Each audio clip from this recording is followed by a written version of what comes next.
I feel like that's illegal. Ayo!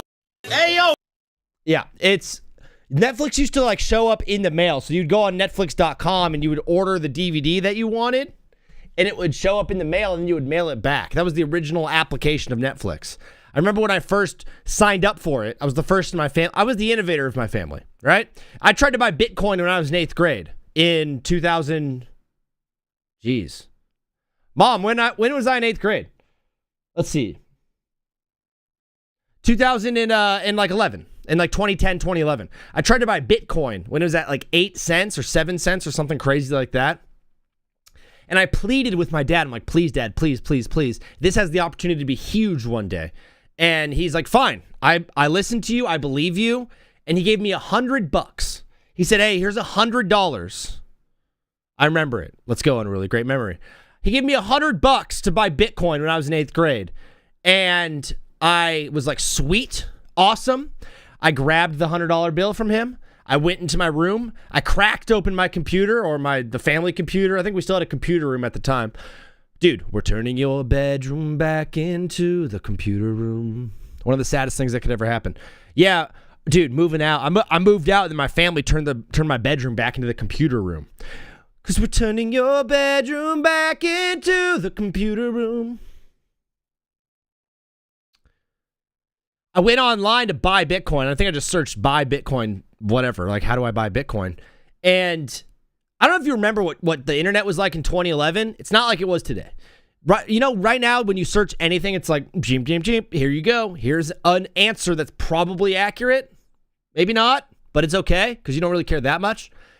This was back in the times when it's like you would get whatever searches. Google would like show you a Bing result and be like, here's Bing. Do you know what Bing is? Here you go. Duck, what? I looked up how to buy Bitcoin, and it was like, okay, so at the moment, back then in 2011, I needed to essentially buy a torrent or get my computer torrented and essentially get onto the dark web to be able to buy via a hosting site that had Bitcoin available. And it was like, I just gave my dad the $100 back, and I was like, hey, this is too sketchy. I don't know how I'd have to get onto the dark web. And he's like, well, we tried. Well, now I'm pissed. Now I'm sad. BitTorrent, there it is. Onion browser. Any bingers?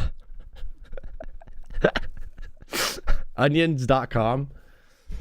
Come on down to Onion, the Onion store.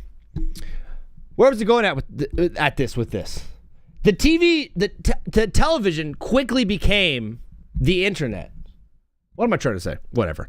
What up, XD? What up, Unruly? XD, interesting day for me. My best friend turned on me, and I got a $20 Rams Cooper Kupp jersey. Your best friend turned on you. I need more details than that, brother. Shout out to the Cooper Kupp jersey. That's pretty swag.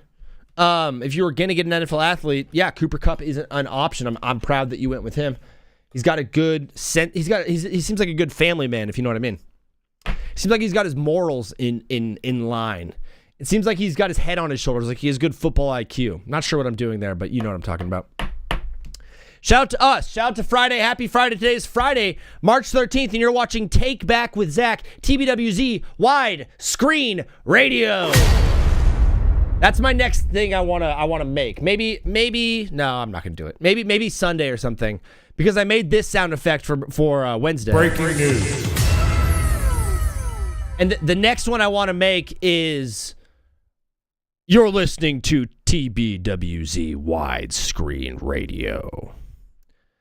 Is that your friend Zayden, XD? Is that your homie that was editing clips? Before we go any further, guys, I wanted to shout out XD1 real fast.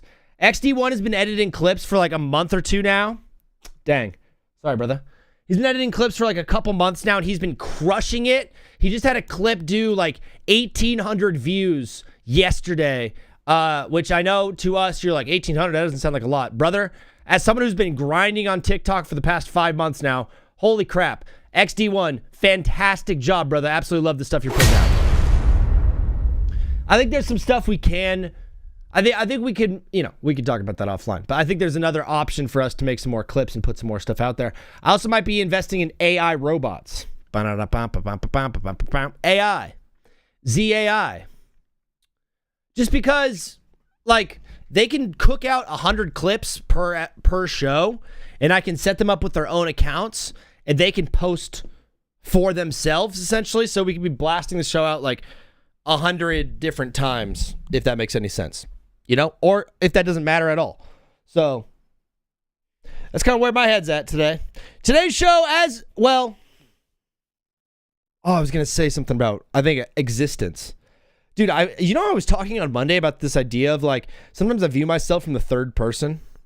I don't think it's healthy. You know, dude, I don't know why. I've just been locked in on these murder mysteries recently. I'm not, they all look the same. And it's all the same woman. This is going to sound horrible.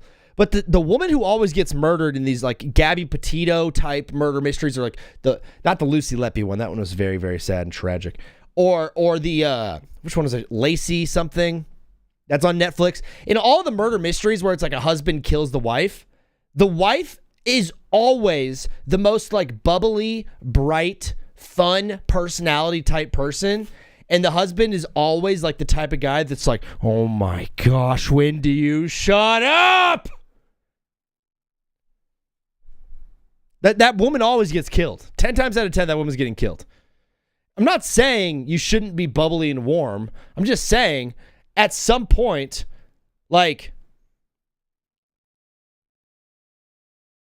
when you are so uppity up and you're like a little bunny bouncing around on Easter Sunday every day, 24/7, hey, woman, no cry. Don't yell either. Don't kill your wife. If you're gonna, dude, there's so many better ways to go about handling a situation of someone being annoying than murking them, than capping them. I could never do it. Hey Jen, what up? I could never do it. I don't have the strength within me to take a life. I haven't even thought about it. Come on. We all have. Not seriously, not like, oh, I'm thinking about doing it. It's like I've just thought about from a third person point of view. It's like it'd be gnarly. It'd be really intense. Dude, I get anxiety just like thinking about going to the grocery store sometimes. It's like, oh, I'm going to the grocery store. I don't know if I'm going to remember everything. Can you imagine the buildup and the anxiety to like planning and executing a murder? And the hardest part is now, currently, with the way forensics work, it'd be so difficult through DNA to like, what am I saying? It'd be so difficult to get away with it because DNA is so easily found and you omit so much of it. Baby boy, I'd be shedding double helixes left and right. Pop. ATGB, whatever it is. Bro, let's do a punt it square. I'm feeling like George Mental the way I punted them squares. Come on now. Give me some pea pods, baby. I'm gonna make your pea pod. I'm gonna make your pea pod burst the way I'm George Mendel with them punted squares. What up, Oreo? Lacey Peterson. There it is. What up, Oreo? What up, Jen? Yeah, Lacey Peterson was a tough one. I'm going George Mendel on your pea pod ass the way I'm gonna punt at your square. Is George Mendel the guy? Is he the father of what is that called? George Clooney, George Michael, George Washington, George Lopez, George Harrison. Those are the top 5 Georges when you search George. George Mendel. Was he the godfather of genealogy? He had to have been. Bro, look at, oh my gosh, guys. First of all, George Mendel. Look at just the regular image, right? Of George Mendel, chopped and screwed. This is just normal guy, right? This is just chill. George Mendel looking like a scientist. Bro, whoever made this edit of George Mendel with the double helix and the BG, tinted blue, come on now. I want to look this fly one day. One day I want to look this fly. It'd be hard for me to do it, though. There's George Mendel with his crazy-ass pea pods. Let's do a punnett square. Punnett? Is that it? Punnett square practice? Dude, con. Bro, how funny would it be if I just went to school? Should I just, I should do live, like high school. I should live stream myself like just going to high school. He looks like his name is Lester. Oreo, swag out, dog. That is very, very true. Breeding game, let's go. Dude, let's go. Dude, let's play the breeding game. Come on. Hey, Shotty, you want to come over and play the breeding game? Come on now. No! Sorry. Learn all about genes and the thrill of being an in-the-know gardener and the garden gene genius. Learning the basics of genetics. How to play. I'm gonna be cracked at this game. Enter name, Vini. Yes, I'm a pro. Yeah, no, skip the pre-quiz. Okay. Get familiar with breeding plants in the garden and the different types of inheritance before you begin the game. Complete dominance, incomplete dominance, co-dominance, lethal allies, shout out us, Punnett squares, tight. I'm going to play the complete dominance version. Click on the parent plant you want to replace, then select a new flower from the flower collection.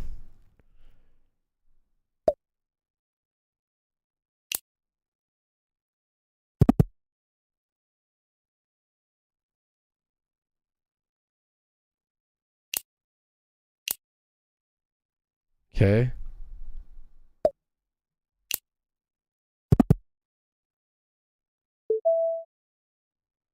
This is blue-white I don't know. I'm trying to acquire a MacBook right now for clips so I could do more things. No promises, though. XD1. That is like the ultimate thing you could ever do is upgrade to Mac and start editing via Premiere and stuff like that, because then we could share project files and like really, really start moving and shaking. If you do that, I'll give you the YouTube. You can just be in charge of YouTube. Wisconsin and Illinois is down to the wire right now. Wisconsin and Illinois, it's a 2-point game with a minute left on the clock. Shout out to me, shout out to us, shout out to everybody in between. Shout out to the Veenies, shout out to the Weenies, shout out to all the in-betweenies. While this game is in a timeout, we're going to do the verse of the day. The show starts the same way every day. As you guys know, nothing ever changes on the show. It's the exact same every single time. We don't improve, we don't get better, we stay the same. Just kidding! I wrote a song about J.J. McCarthy. Wisconsin has the ball down 2. Deep 3. Off the front of the rim. Rebounded Wisconsin. Tipped back in and he's fouled. He's going to the free throw line. He's going to the free throw line. Do you think Miami, Ohio will get an at-large bid? Absolutely. Speaking of Miami, Ohio, speaking of bids, today I'm gathering as many people as possible as he makes the first free throw right there. Shout out to him, John Blackwell. We're trying to load up on the March Madness bracket. Winner gets $100. So tell all your friends, tell all your homies, tell your aunt, tell your uncle. Everybody in the world wants to do a March Madness bracket, but not everybody has a group of people to do it with. So guess what? My homies, we are going to be the people that they do it with. We are going to be that guy for them. We are going to be their friends and their families and not their foes.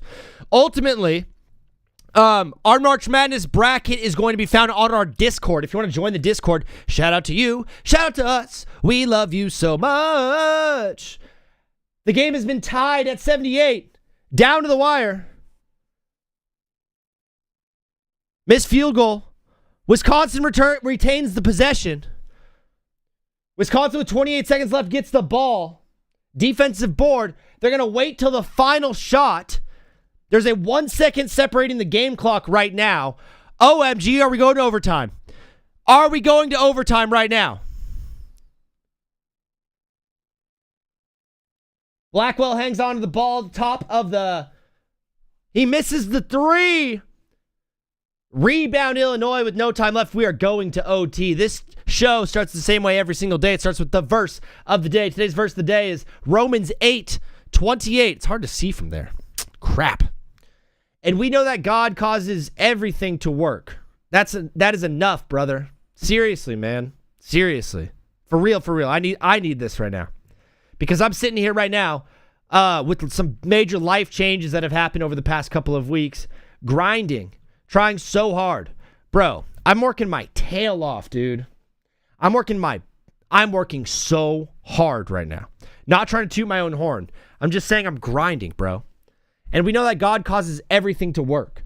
So when I sit here at night and I'm laying in my bed and I can't sleep because of anxiety about everything about the show, about my situation, about life that's being lived right now, Man, I forget sometimes that God is working as well. Thank you, Jesus. He causes everything to work together for the good of those who love God and are called according to his purpose for them. You have a purpose, you have a path. You have a purpose, you have a path, you have a purpose, you have a path, you have a purpose, you have a path. This show also does the movie of the day. Today's movie of the day is, holy crap, a classic, speaking of women, Taken! The first time I watched this movie, I watched it with my buddy Cole. Shout out to my buddy Cole. Thank you, Jen. W-verse. Yes, sir, Sugo. Good one. Romans. I thought Romans was going to be more of a banger than it was. It's a great, no. Sorry, that was Hebrews. I thought Hebrews was going to be a heater of a chapter. And it was like, hey, even if they don't cut their penis off, they could still go to heaven. That's I'm not even lying. As a man who reads his Bible every day, a man who goes to church every single Sunday, a man well-versed in Scripture, there's a lot of there's a lot of circumcision talk in the Bible. A lot of it. It was a major concern for the Israelites. Their penises, naturally. As every man is hyper concerned with their pee-pee, I don't know if women are as concerned with their veenie, with their VVs, as men with their pee-pees. Bro, we have so many different names for penis, too. Penis isn't even the technical scientific term. It's phallic, I'm pretty sure. Or the fellatio, maybe that's something different. But you have penis, dick, prick, C-O-C-K. You have your Johnson, you have your weenie, you have your wiener, your Peter. There's so many things. Your wee-wee, your pee-pee.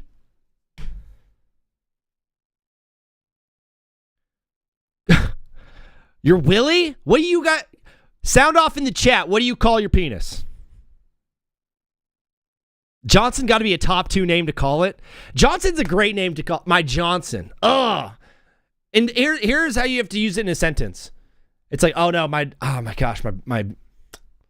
No, I mean, there's not really a sentence to use penis. Shake your penis. One day when you have a kid and your kid keeps getting pee all over his pants when he starts being potty trained, and you have to tell him, hey, make sure, hey, bud, hey, shake your penis. Are you going to say, shake your penis, shake your penis, yeah. Or are you going to say, hey, shake off your wiener? Or are you going to say, shake your Johnson? You're not going to say, shake your cock to a kid. Well, that is horrible.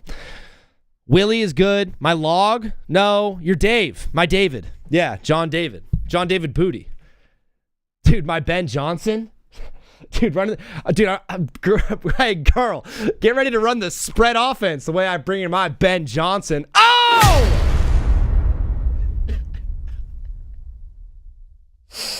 This is not where I want. I'm like literally just did a Bible verse and then we're just talking about penises left and right. Taken. Oh yeah, I watched this with my buddy Cole. During the viewing of this, he introduced me to microwaving your Oreos, I think. Something weird with Oreos. Shout out to Cole, I used to live at your house. Prepare to get taken. Jeez, for the ride of your. Pause. Holy crap. Prepare to get taken for the ride of your life? No, thank you. I'm good. My Hank? Oreo, you've never called it your Hank. And I don't even want to talk to you about it, brother, because I love you so much, but you are like 14 years old. So, yeah, what did you do today, Zach?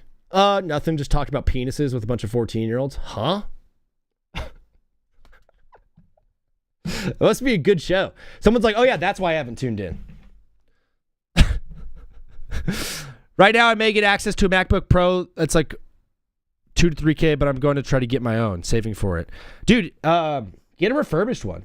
Get like an older refurbished one. You could run Final Cut, you could run Premiere Pro on some of those older things. I will say the top like editors that you see on on TikTok and stuff, like Jordy and Brody and those guys who are super, super popular. None of those guys are editing it. Most of those guys are going to be editing on Premiere, from what I've seen, from what I've heard. Holy crap, something is going viral on TikTok, on Instagram right now. Oh, the clip about the kid who was talking about Hitler is going stupid crazy right now. Hell yeah. Shout out to us.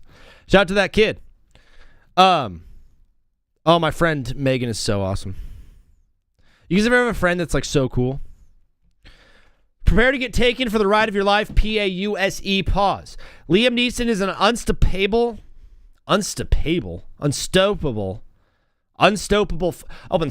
force in this action-packed international thriller that will have you on the edge of your seat from start to finish. When his estranged...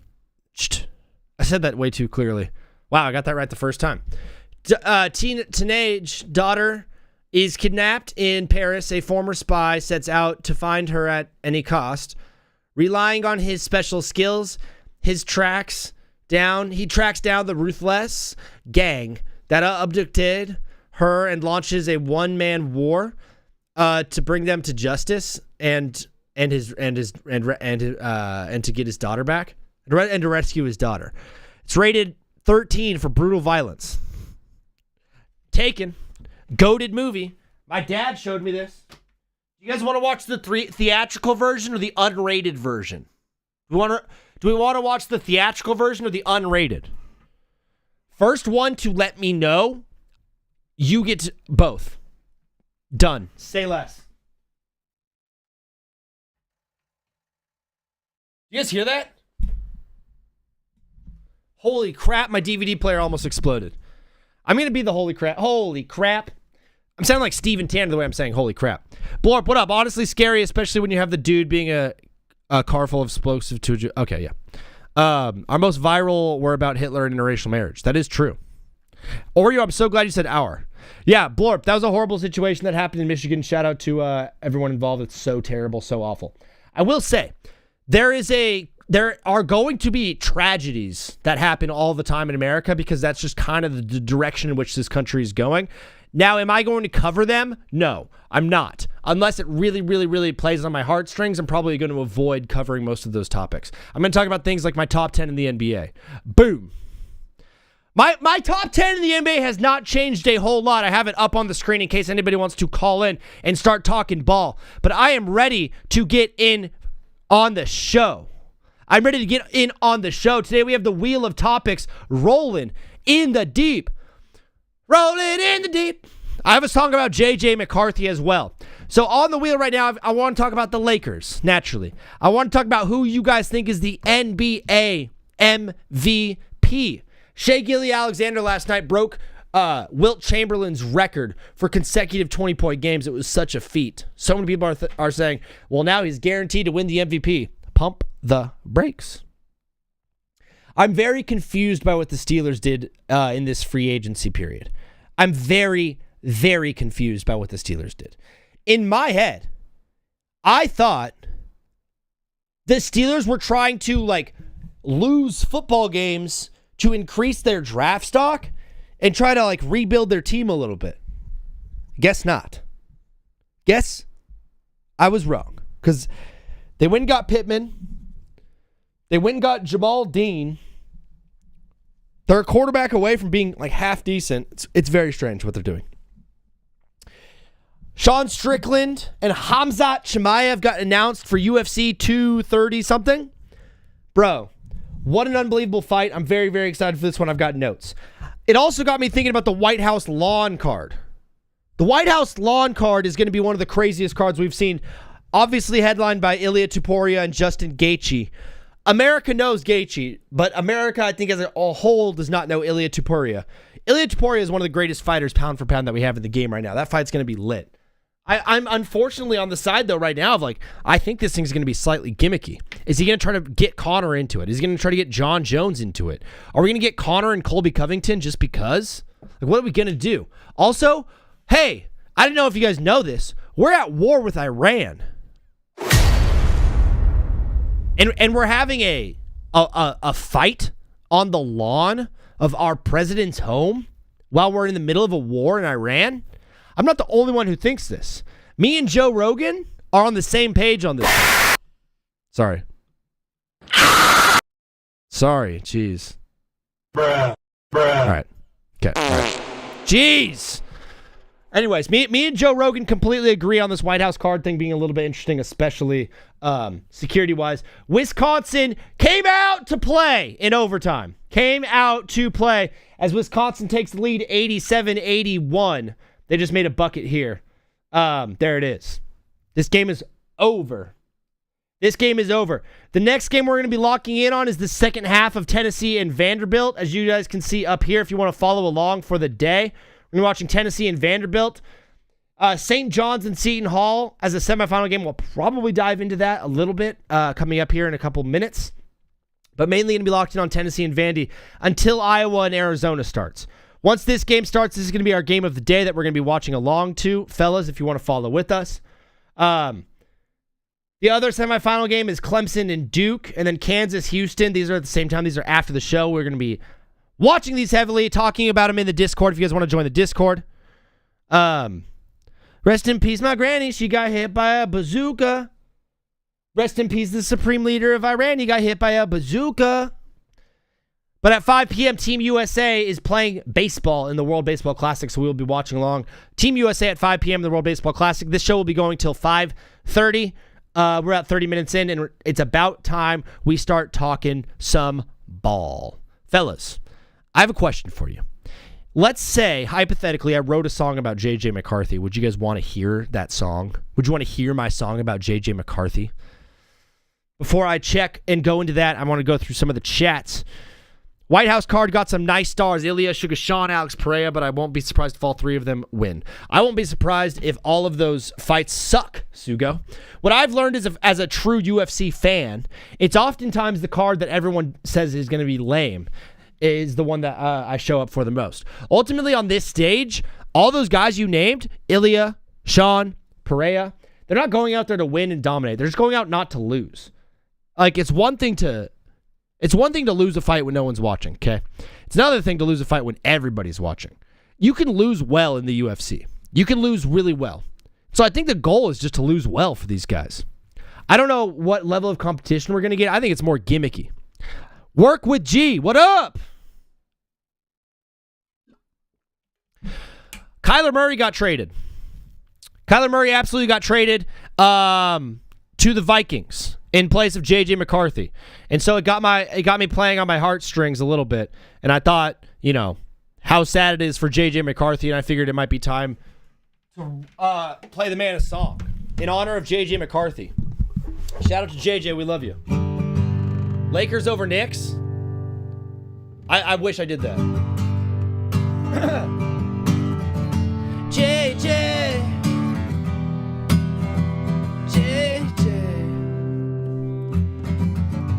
Won the natty up in Michigan. We took you high up in the draft. We thought you'd do it again. You threw it hard and strong at the combine. We were so impressed by what you did. We made you 9. But then Kyler came around and made us think maybe we should go with a different twink.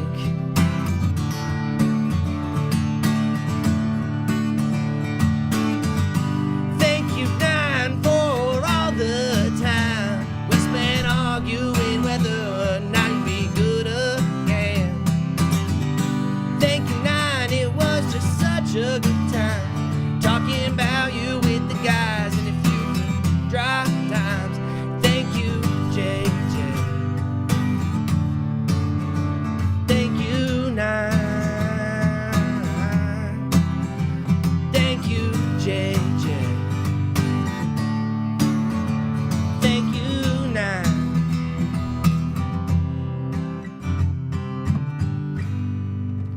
Thank you, 9. Thank you, JJ. It's so funny that the Vikings have decided to go from this tiniest little Michigan white Twinkie little quarterback boy to this tiny, fast, little black Twinkie quarterback boy. I mean, they literally were like, hey, we like this prototype of really small, really tiny, pretty fast, good arm strength, Twinkie little boy quarterbacks. hey, there's another one available who's a lot better than the one that we got now. Why? Melanin. Maybe. There's other reasons, but probably mostly melanin. Is Kyler Murray simply better than J.J. McCarthy because he's black? Some people are trying to figure that out. A lot of people are saying yes. A lot of people are saying, oh, hell yeah. A lot of people are saying, oh, hell yeah. Sorry. I tried learning the Dear basketball song on my electric guitar. Shout out to you. And it's the easiest song ever to learn, and it made me mad. What is the Dear basketball song? I don't know it.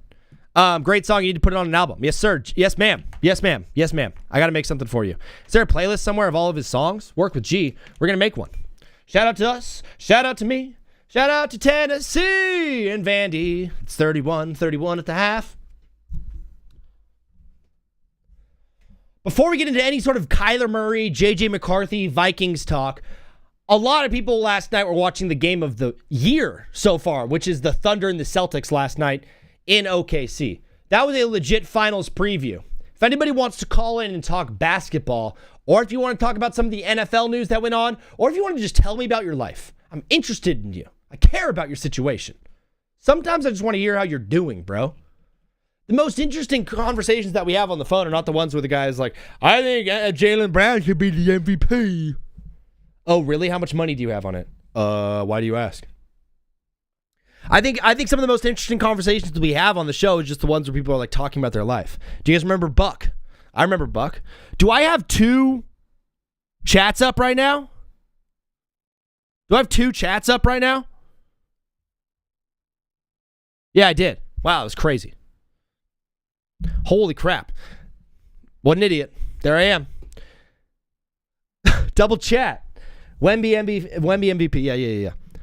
Basically, if the Celtics and the Thunder do make it to the finals, boy, oh boy, are we in for a awesome finals. That game was awesome. The entire game, it was so tight, so close. Ultimately, it came down to a couple of free throws at the end, and it probably should have gone to OT. That shot that Jaylen Brown hit at the end of the game to tie it up was awesome. You know, ultimately, it goes to Chet off the rebound from the Shai miss or the Caruso miss. Then he gets fouled by Sam Hauser, which that foul was so lame. The foul came on the back. The foul came, it didn't come on, well, the foul didn't happen from Sam Hauser hitting Chet in the front. It came from the over the back call. I thought the foul should have been on the floor, personally. When I was watching the play, I'm like, that's a foul on the floor, not shooting. But whatever. You know what I mean? XD says, or the calls where people say they wish Hitler was won the show. Yeah. And we use AI sites to diss SpongeBob. Shout out to us. We do crazy stuff here on this show. Illinois somehow made it a game. They're only down 2 right now with 5 seconds left on the board. 5 seconds left on the clock. My biggest takeaway is how evenly matched those 2 teams are. And these 2 teams are so similar in the style that they are, in the style that they play. They're defense forward. They're teams that were built in the draft. They both have incredible coaches, and it's the 2 best GMs in the game. When I look at the success of the Celtics, you got to remember, last season, the Celtics obviously Jason Tatum got hurt against the Knicks. That Celtics team was one of the best teams we've ever seen. Do you remember how good that Celtics team was in the regular season? Holy crap. All the food I'm eating is right here. All the food I had for breakfast is right here, straight right in my chest. It's just sitting here like, ah! It wants to come out and fart and make me fart and piss and poop. Can't think of a worse combo right now to be on the show. Pooping, pissing, farting. 3-point game, 5 seconds left. Illinois is going to drop 1 play. I'll go here for it. No, I won't. But follow along if you got the balls. Essentially, these 2 teams are the exact same. The Celtics were the Thunder before the Thunder. And the only reason the Thunder are sitting here and we're talking about the Thunder being the best team in the world and not the Celtics is because JT got hurt last year. JT got hurt last year and changed the entire trajectory of that season. They were the number 1 seed. That Celtics team was not losing.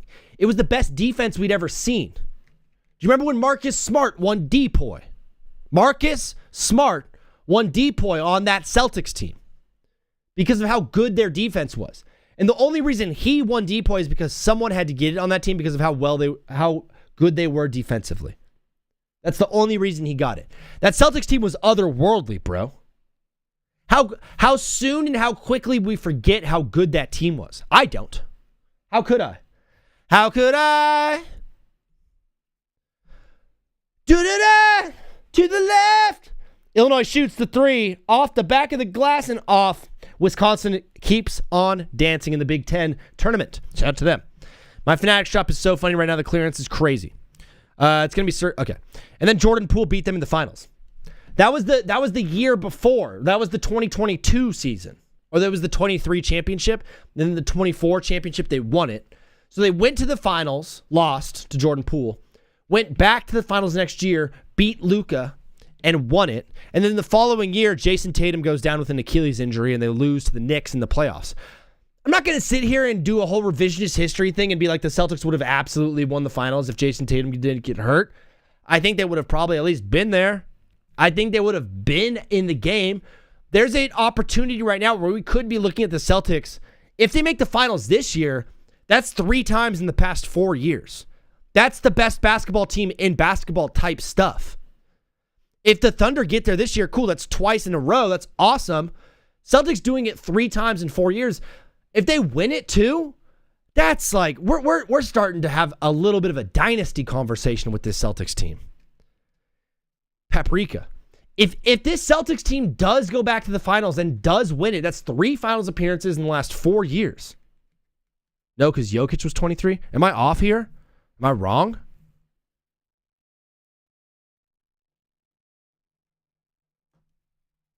Am I wrong, Oreo? If I'm wrong, I need to know right away. In my head, it was the Warriors beating the Celtics. The Celtics then beat the Mavs. And then after that, 22 was Warriors. 22 was Warriors. 23 was Heat. Okay. All right. You're right. I'm going to take that whole entire argument and just throw it right out the window because that's the kind of day I'm having right now.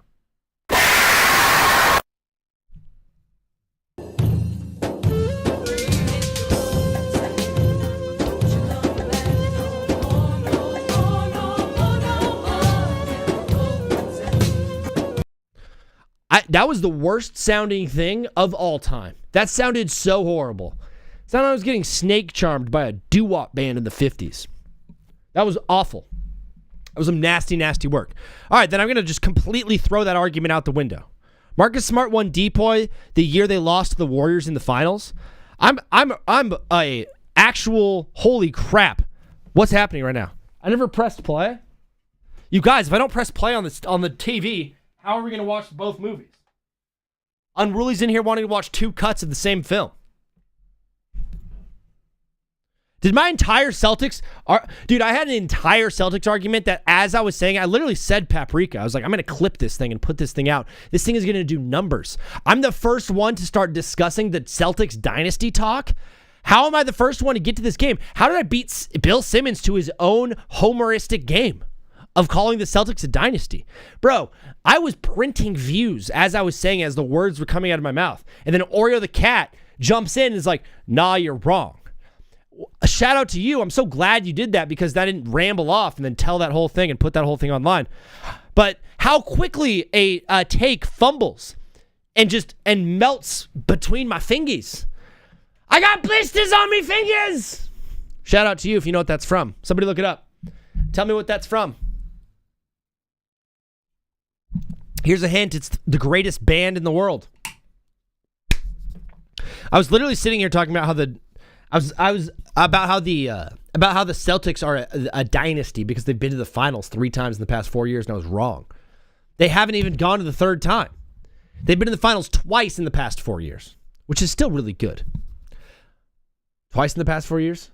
So if they go to the finals this year, that's 3 times in the past 5 years. All right, I'm back. That's a dynasty. That's a dynasty. I'm all the way back. If the Celtics go and win the finals, that'd be 2 finals wins in the past 3 years, right? Winning 2 of 3, that's when we start having the discussion. That's when we start having the dynasty talk. What I saw from the Celtics last night, ultimately I know they lost to the Thunder. I saw a team that absolutely could win the finals. I saw a team that could absolutely win the East Because as good as the East is this year and as much more competitive as it is, I still think the Celtics are the best team out of the East. I think the Celtics have been the best team in the East for the past 4 or 5 years, to be honest with you. They are every once in a while we get a Heat team in there, which, hey, this year might be the year for the Heat. Don't sleep on the Heat. Don't eat the Heat. You can't beat the Heat if you're beating your meat. Well, that's horrible. That's not what I meant. I'm shook right now. I'm so shook by being that wrong. The Celtics and Thunder would be an incredible finals, but ultimately I do not think that is the matchup we get. I don't think it is. If you gave me the option between them and the field, I would take the field. I know right now, according to all of the sites where you can throw your money into a different man's pocket for free. Hey, give me your money. Right now the favorite for the finals matchup is Thunder Celtics. That is the favorite. Even though the Celtics are not even the number one team in the East. That is obviously the Pistons. Pistons did not play last night. The Spurs played the Nuggets last night, and the Spurs did lose to the Nuggets, but Wembanyama did not play. And it was still a very, very close game. In fact, the Spurs were winning the game the entire night. The entire night. Castle was going off. Steph Castle, great basketball player. He was going off, and he was pretty much lighting up the Nuggets the entire night. Aaron Gordon didn't play for the Nuggets, okay, but you still had Jokic and Murray, and you were down the entire game to a Wemby-less Spurs. That just lets me know, man, this Spurs team is legit. They are through and through a great basketball team. There's not a player on this team where I'm looking at as like a super, super weak link. I really, really do feel like the Spurs are going to make a run at this thing. But the best team in basketball is clearly the Lakers. I saw someone who should sell high on Castle. I mean, it sounds dumb, but ultimately you could get a piece and a half for Castle right now, or 2 pieces. I'm not saying you guys need more depth. Ultimately, on Oreo, you're going to find out that the entire regular season, you are a certain team, and then you get to the postseason and all of the holes in your team get revealed. You're going to find out what holes your team has, if any, in the postseason, and then that's when you make a move to sell Castle or Vassell or Harper high, and then try to get multiple players for them to fill those holes. But right now, the only hole filling that's happening is Tennessee filling Vandy's hole. They're up 33-31. I wouldn't necessarily call that a filled hole.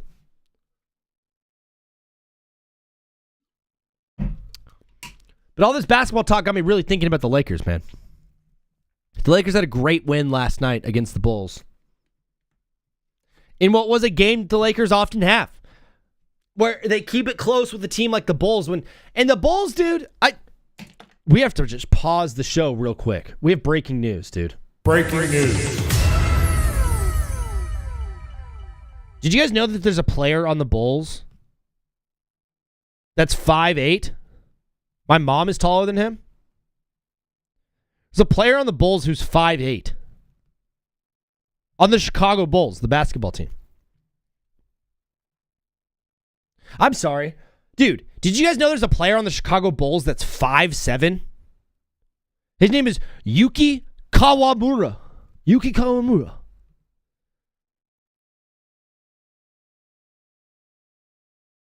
He's 5'7". Let's go. It will. Yuki Kawamura. Bro, I was watching him ball out last night, and I'm like, dude, this guy can't be real. Chicago Bulls, Yuki Kawamura. He's a handsome Asian guy. He's 5 feet 7 inches tall. Pronounce his name. Kamaru Yuki. He was born in 2001. He's a Japanese professional basketball player for the Chicago Bulls. He also plays for the Japan national team, with whom he played at the 2023 World Cup and the 24 Olympics. He is 5 feet 7 inches tall. Kawamura was the shortest player during the 24-25 season. Yeah, he's the shortest player in the league. He played for the Fukuoka Daiichi High School and led them back-to-back all-Japanese high school championships. Apparently, high school baseball in Japan is like the biggest thing in the universe. They do it up over there. Sanan Neo Phoenix. Yoko Komo B Corsairs. Dude, he's legit. He's awesome. Can we just watch some of his highlights? Are we allowed to do that? YouTube, shout out to YouTube if you want to watch highlights.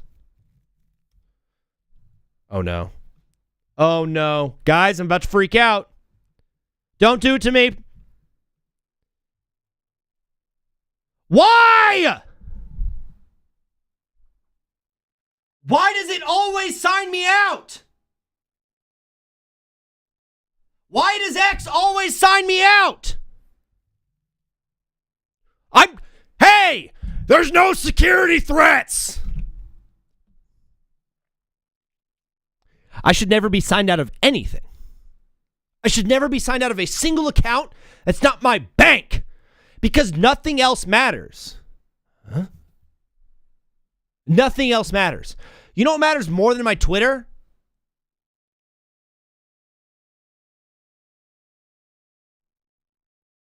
There's so many things. My Wikipedia. I don't know. Don't ever sign me out. The point of signing me out is like, hey, listen, we want to really protect this account and we're going to sign you out right now for no reason at all. It's not even like, hey, you've been idle for the past 15 days. I use it every day. Why are you signing me out? One day I just want technology to figure out what I want. Figure out what's in here. Stop asking me questions. Stop signing me out. Know that I don't want to get signed out. You should understand that I'm a guy who likes to remain signed in. Guess what? Because my computer doesn't leave my desk. And my mom or dad is not going to come in here and hack my ex. My boyfriend or girlfriend is not going to come into my room and hack my ex. Keep me signed in. Guess what? It doesn't matter. None of it matters. Fingerprint. I'm using haptics right now. Hacking to the mainframe. Oh, good, dude. I'm so glad. I'm so glad that it's keeping my account safe. Take my account. Take it. Make it unsafe. Make it terrible and nasty. Give me viruses. Feed my computer with blood and guts. Couldn't care less about you signing me out. Kidding me? Signed me out? Paprika. There's a lot of stuff in there, Unruly. Do you want that right now? Give me the... Yuki is 5'7". Here he is hitting a 3 over LeBron. Takes a shot. Yuki's going to take a shot. LeBron. He looks so small. James. Better get a hand up on Yuki. Bro, welcome to Squid Games. Sorry. Look at him cooking. Chance to play in the postseason. McClung, look at that. Watch out. Mac McClung going off. The regular season. Let's say 5'7" Yuki Kawamura to a 6'2" Mac McClung for the reverse lob in the NBA G League. What up? Get a chance to play in the postseason. McClung. Wasn't even a good pass. McClung is just that guy. I mean, this is awesome. Oh, cool moment. 2 current Japanese NBA players share the court. Yeah. Clearly 2 Japanese guys right here. The most obvious 2 Japanese guys I've ever seen in a long time. What's up, Chaba? We're just talking ball, dude. Right now I'm talking about Yuki Kawamura, 5'7" player in the NBA for the Bulls. This tweet says, cool moment. The only 2 current Japanese NBA players share the court. Yeah, obviously. They're both Japanese. Couldn't you tell? Couldn't you tell they were both Japanese? What am I doing there? Any celebrities in the background? I love watching him play. Montes Buzelis. What's his problem? Take it away. Boy, Buzelis was right there. He's fast. Yuki all the way, and the dunk. What a feed. He just looks so tiny out there. It's awesome. I love him. I want to give him a kiss. This is when he was with the Grizz. Referees aren't sure, so we'll call I would totally kiss this man. a jump ball.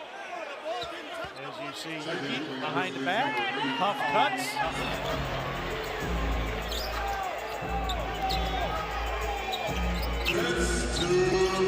Yuki, step back 3. All my truest homies are getting Kawamura jerseys for Christmas.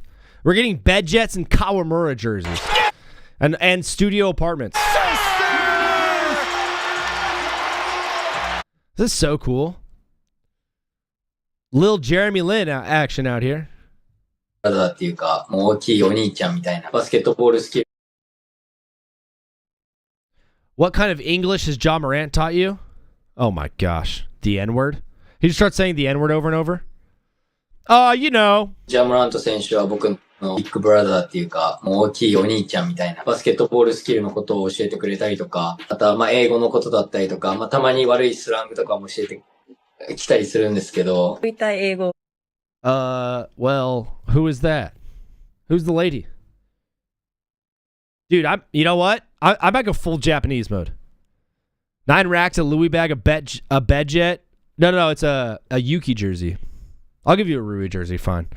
9 racks and a Louis bag, a Louis duffel, a bed jet, and a Rui jersey in a studio apartment for Unruly. I'm going, dude. I don't know if you guys know any of them. Put my name in the hat. If you know a single Japanese woman, I'm going Japanese for my next ride. Well, for my next adventure in the Department of Women, I'm going Japanese. I just recently went Latina. She was awesome. Shout out to her. I think next I'm going Japanese. I think I'm out on white women. I'll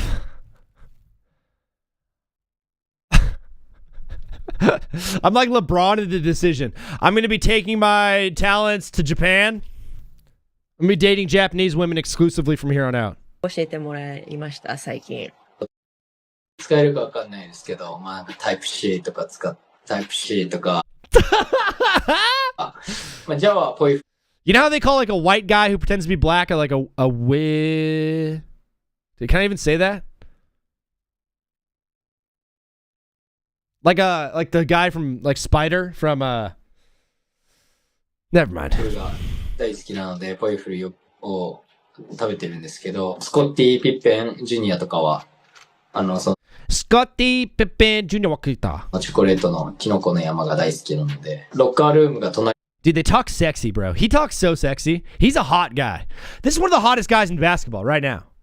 なんですけど、彼はよく僕のロッカールーム。I mean, first team all Mog. It's Kelly Oubre. It's DeJounte Murray. Gotta throw in a Chet. No, SGA's in that first team all Mog. Jaylen Brown, first team all Mog. And then I think Yuki Kawamura. ルームからキノコ Zach Indian. の山をIndian Zach time.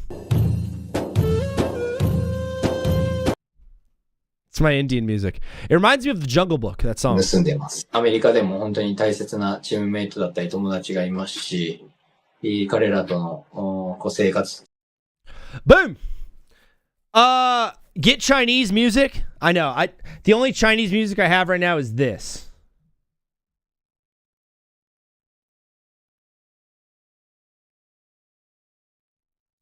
This is taking way too long. It's not Chinese music, but it is Nintendo. What's a good Chinese song? Let's go to meme. This is my favorite soundboard. If you guys need MP3s and stuff, myinstance.com. Meme. This is like a meme sound. My instance sounds meme soundboard right here. This is all the best stuff in the world. This is where you get all the like. And then emotional damage. All that stuff.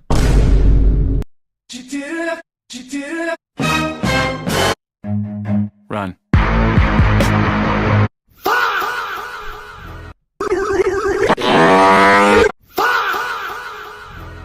China. 冰淇淋。今天看齐墙上写着秦香莲的32岁了转个当朝，驸马郎的旗帜王啊，老王长的会2岁了转个当朝。今天看齐墙上写着秦香莲的32岁了转个当朝。Is that the one? Is that the one? What was that? China rap?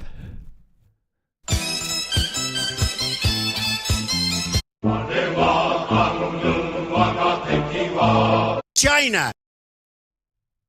Welcome to the China Club.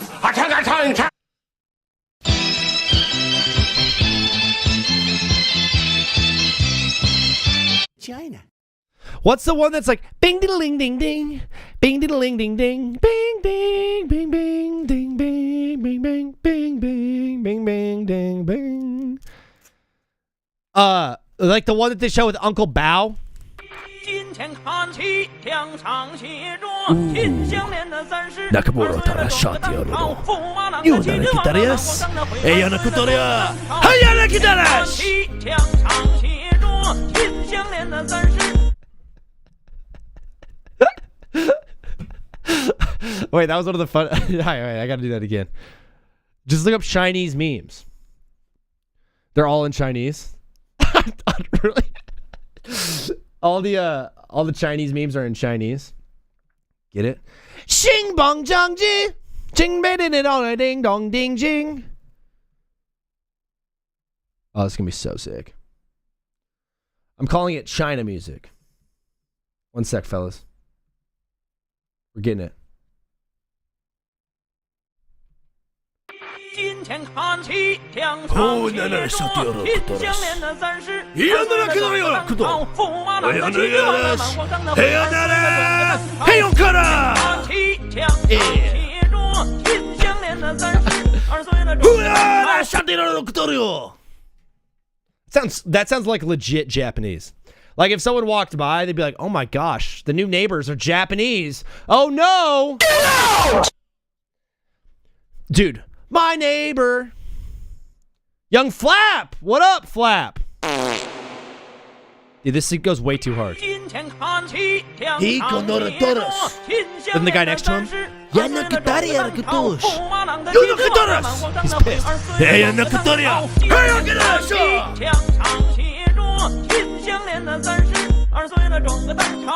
Or it's like a sweet edit.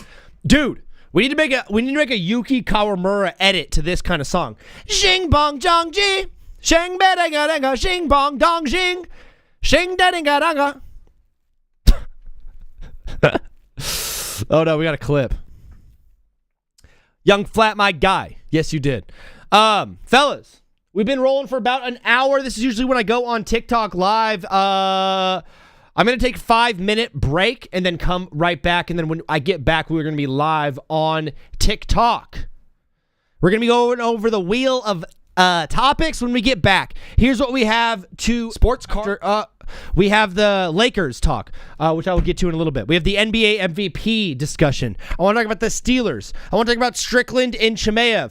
Obviously, I want to talk about the White House card that's coming up. And then, of course, Kyler Murray to the Vikings. I already debuted my new song with Kyler Murray. We're going to be taking a 5-minute break. Set your timers for 5 minutes. Come back. And when we come back, we'll be live on TikTok taking calls and talking ball. See you guys in 5 minutes. Sports card breaks have become so popular. When I first got on them in like late 2020, 2021-ish, they were kind of popping really, really hard. Sorry for burping right near his face hole. Sports cards were popping super hard, and a ton of guys were getting into the hobby, as they call it. The best part about the hobby for me were these breaks, because what it was a pure, unadulterated hit of dopamine. The same feeling that I have from putting $50 on a blackjack hand is what I got from entering into a 50 card break, or a $50 team break, if you will. It's the G word. I can't say it on here. It's gambling. That's what it is. What's happening is kids are taking mom's credit card, signing into the TikTok shop, spending hundreds of dollars on basically an opportunity to potentially profit off of cards. I'm going to say this right now. I have a bunch of friends who are into the hobby and a bunch of friends who have bought sports cards. I myself have bought a bunch of sports cards. I don't know a single one of them who's sold anything. I don't know a single one of them that's made $1 from it.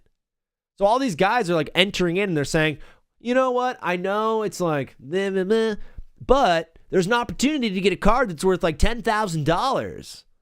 Hey, if that's the case, why haven't you sold anything? Oh, I'm holding. I'm holding for a later day. None of these guys are going to sell their cards. None of these guys are going to actually make money off of it. The whole idea of like you can profit off of this. No, who is? Who's actually profiting off of these? The people who are buying into card breaks are not profiting anything. People who are buying into card breaks are spending their money. The people that are profiting are buying single cards, buying the card that you want. The reason you're not buying them is because it's not as fun as entering into a card break, because card break is gambling. I fear for the youth in so many ways, not because I'm an idiot boomer, not because I'm 29 years old and I'm already boom, boom city. Insert meme of the miner giving up digging just before he struck. I don't believe that the hobby should be about who can spend $300 on a National Treasure team break. And so that guy is making $9,000 off of a card break. And then the guy who's like, oh, I'm getting the box for less. It's not set up and it's not designed for people to actually make money. It's not designed or set up for people to actually profit. What it's designed to do is give you a big old hit of dopamine. That's what card breaks are all about. It's about that rush, about that buzz. Because, bro, when I was getting in on them, you enter in, bro, you're sitting there, your palms are sweaty, knees weak, arms are heavy. There's vomit on my sweater already. It's mom's spaghetti. I'm nervous, obviously, but on the surface, I look calm and ready to drop bars. But I keep on forgetting what I wrote. Sorry, I can't believe I did that for that long. That was horrible. Paprika. I don't think card breaks, as fun as they are, dude. I'm more of libertarian side. I'm like, don't illegalize things. But the fact that it's happening on TikTok and there's like 12-year-olds who are grabbing mom's credit card and spending a ton of money is so sad. So sad. I have a friend who works for the state, and he said he just had a situation where they had like a 14-year-old took their parents' credit card and maxed out like $20K on a credit card and bought stuff on Amazon that was not returnable. There's stories of kids taking their mom's ID and mom's credit card and signing up for DraftKings or FanDuel using their mom's profile, and then like throwing hundreds of dollars on like the 3-point contest and like losing so much money because they're kids and they're idiots. I know I'm laughing through it, but oh my gosh, dude. The worst thing that I could fathom when I was 16 years old was like a little puff. Like sneaking out and smoking a cigarette was like the worst thing that I could fathom as a 16-year-old, or like, you know, going and partying, basically. The fact that kids are like stealing their parents' identity and signing up for DraftKings and just like blowing it all on like Pistons minus 4.5 on the road against the Suns is so horrible, dude. It is horrible, dude. We're live everywhere. TTO, my guy. If you haven't joined the bracket, join it now. I'm blasting this out to everyone in the nether regions all across America, all across the world. We are doing a March Madness bracket that is free to enter, and the winner gets $100 from me, from Vini, for free. No purchase necessary. Yeah, you heard that. I said no purchase necessary, bro. Where is it? Where's the... Oh, I lost my foie. I lost my foie. Good, Nick. It's doing well. TTO, thank you for liking the live. Why Pistons at 4, he asks. Let me just jump into the entire run, the entire section, and then go over it all together. What I want to do is essentially get as many people to join the March Madness bracket as possible. So, right now, XD, you're good, dude. I'm going back to back on brackets. Nice try.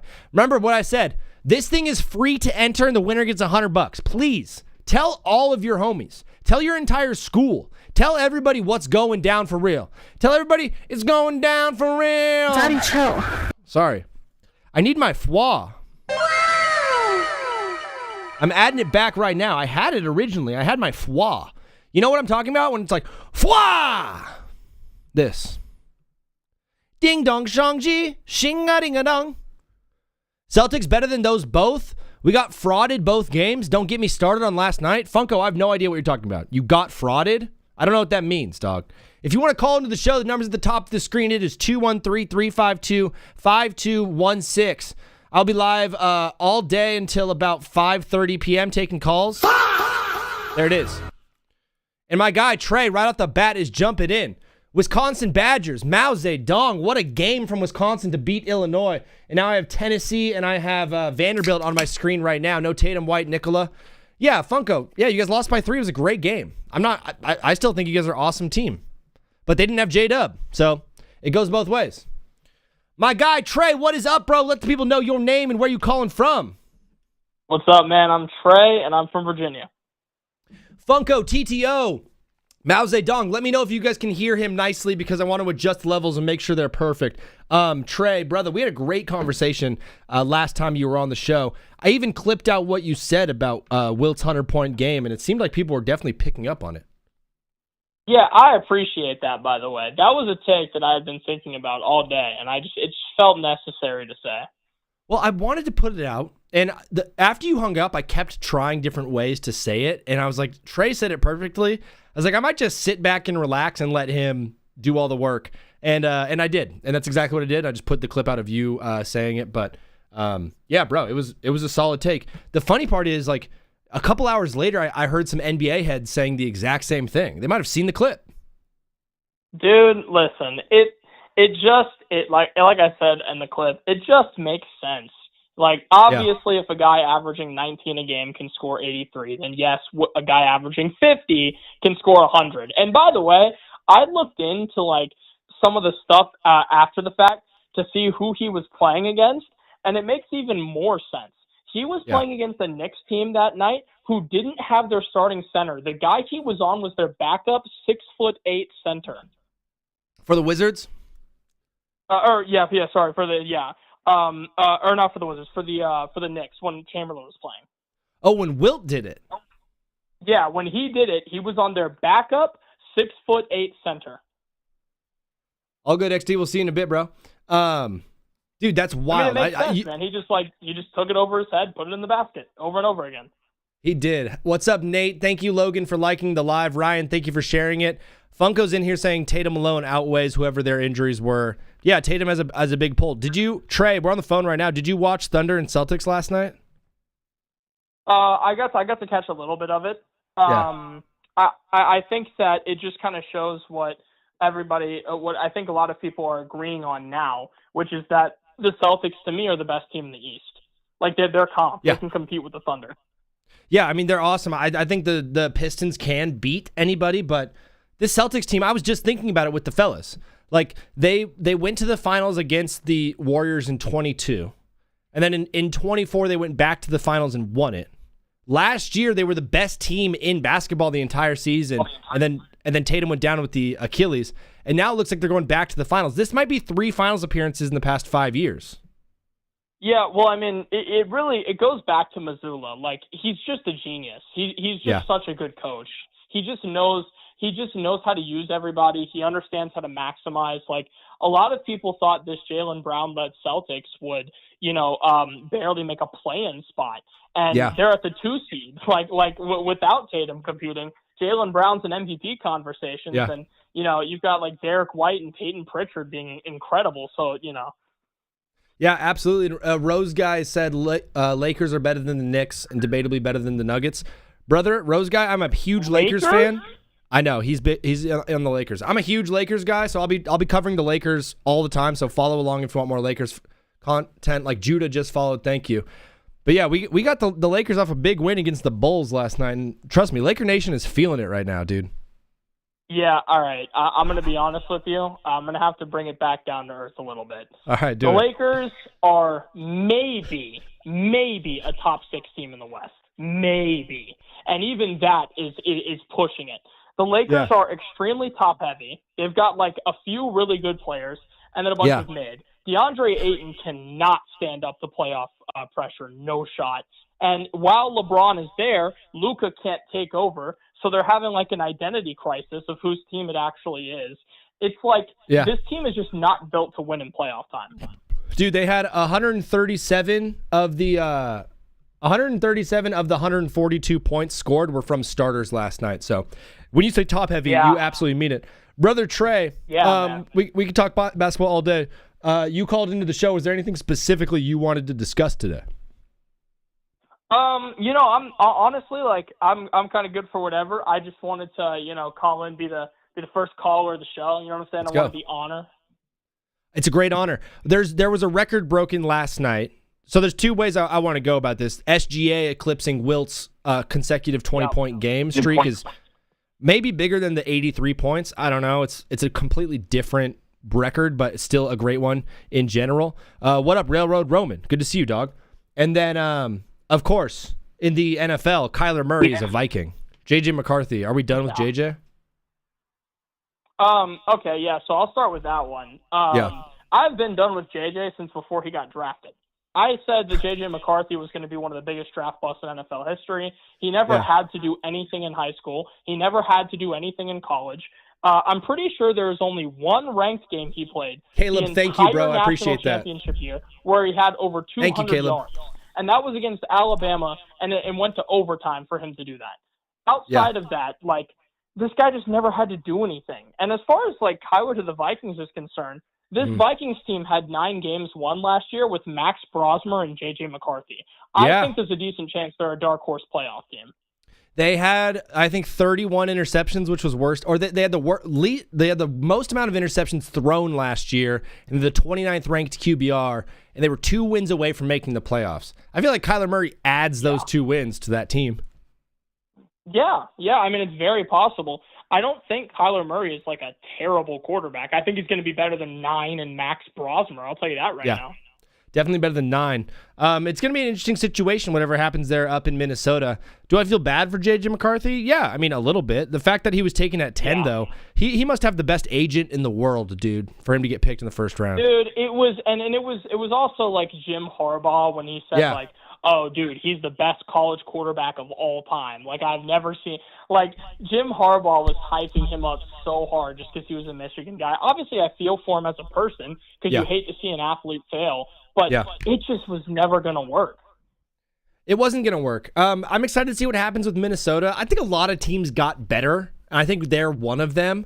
Another team that I think got a lot better, especially on the defensive side of the ball, is the Oakland, or the formerly Oakland, now Las Vegas Raiders. For me, they're the most interesting team of the new season, is the Raiders. We're obviously going to have Mendoza in there. It's Kubiak. It's a new head coach. Crosby's back. The defense looks way better. Do you think the Raiders are actually going to make any noise?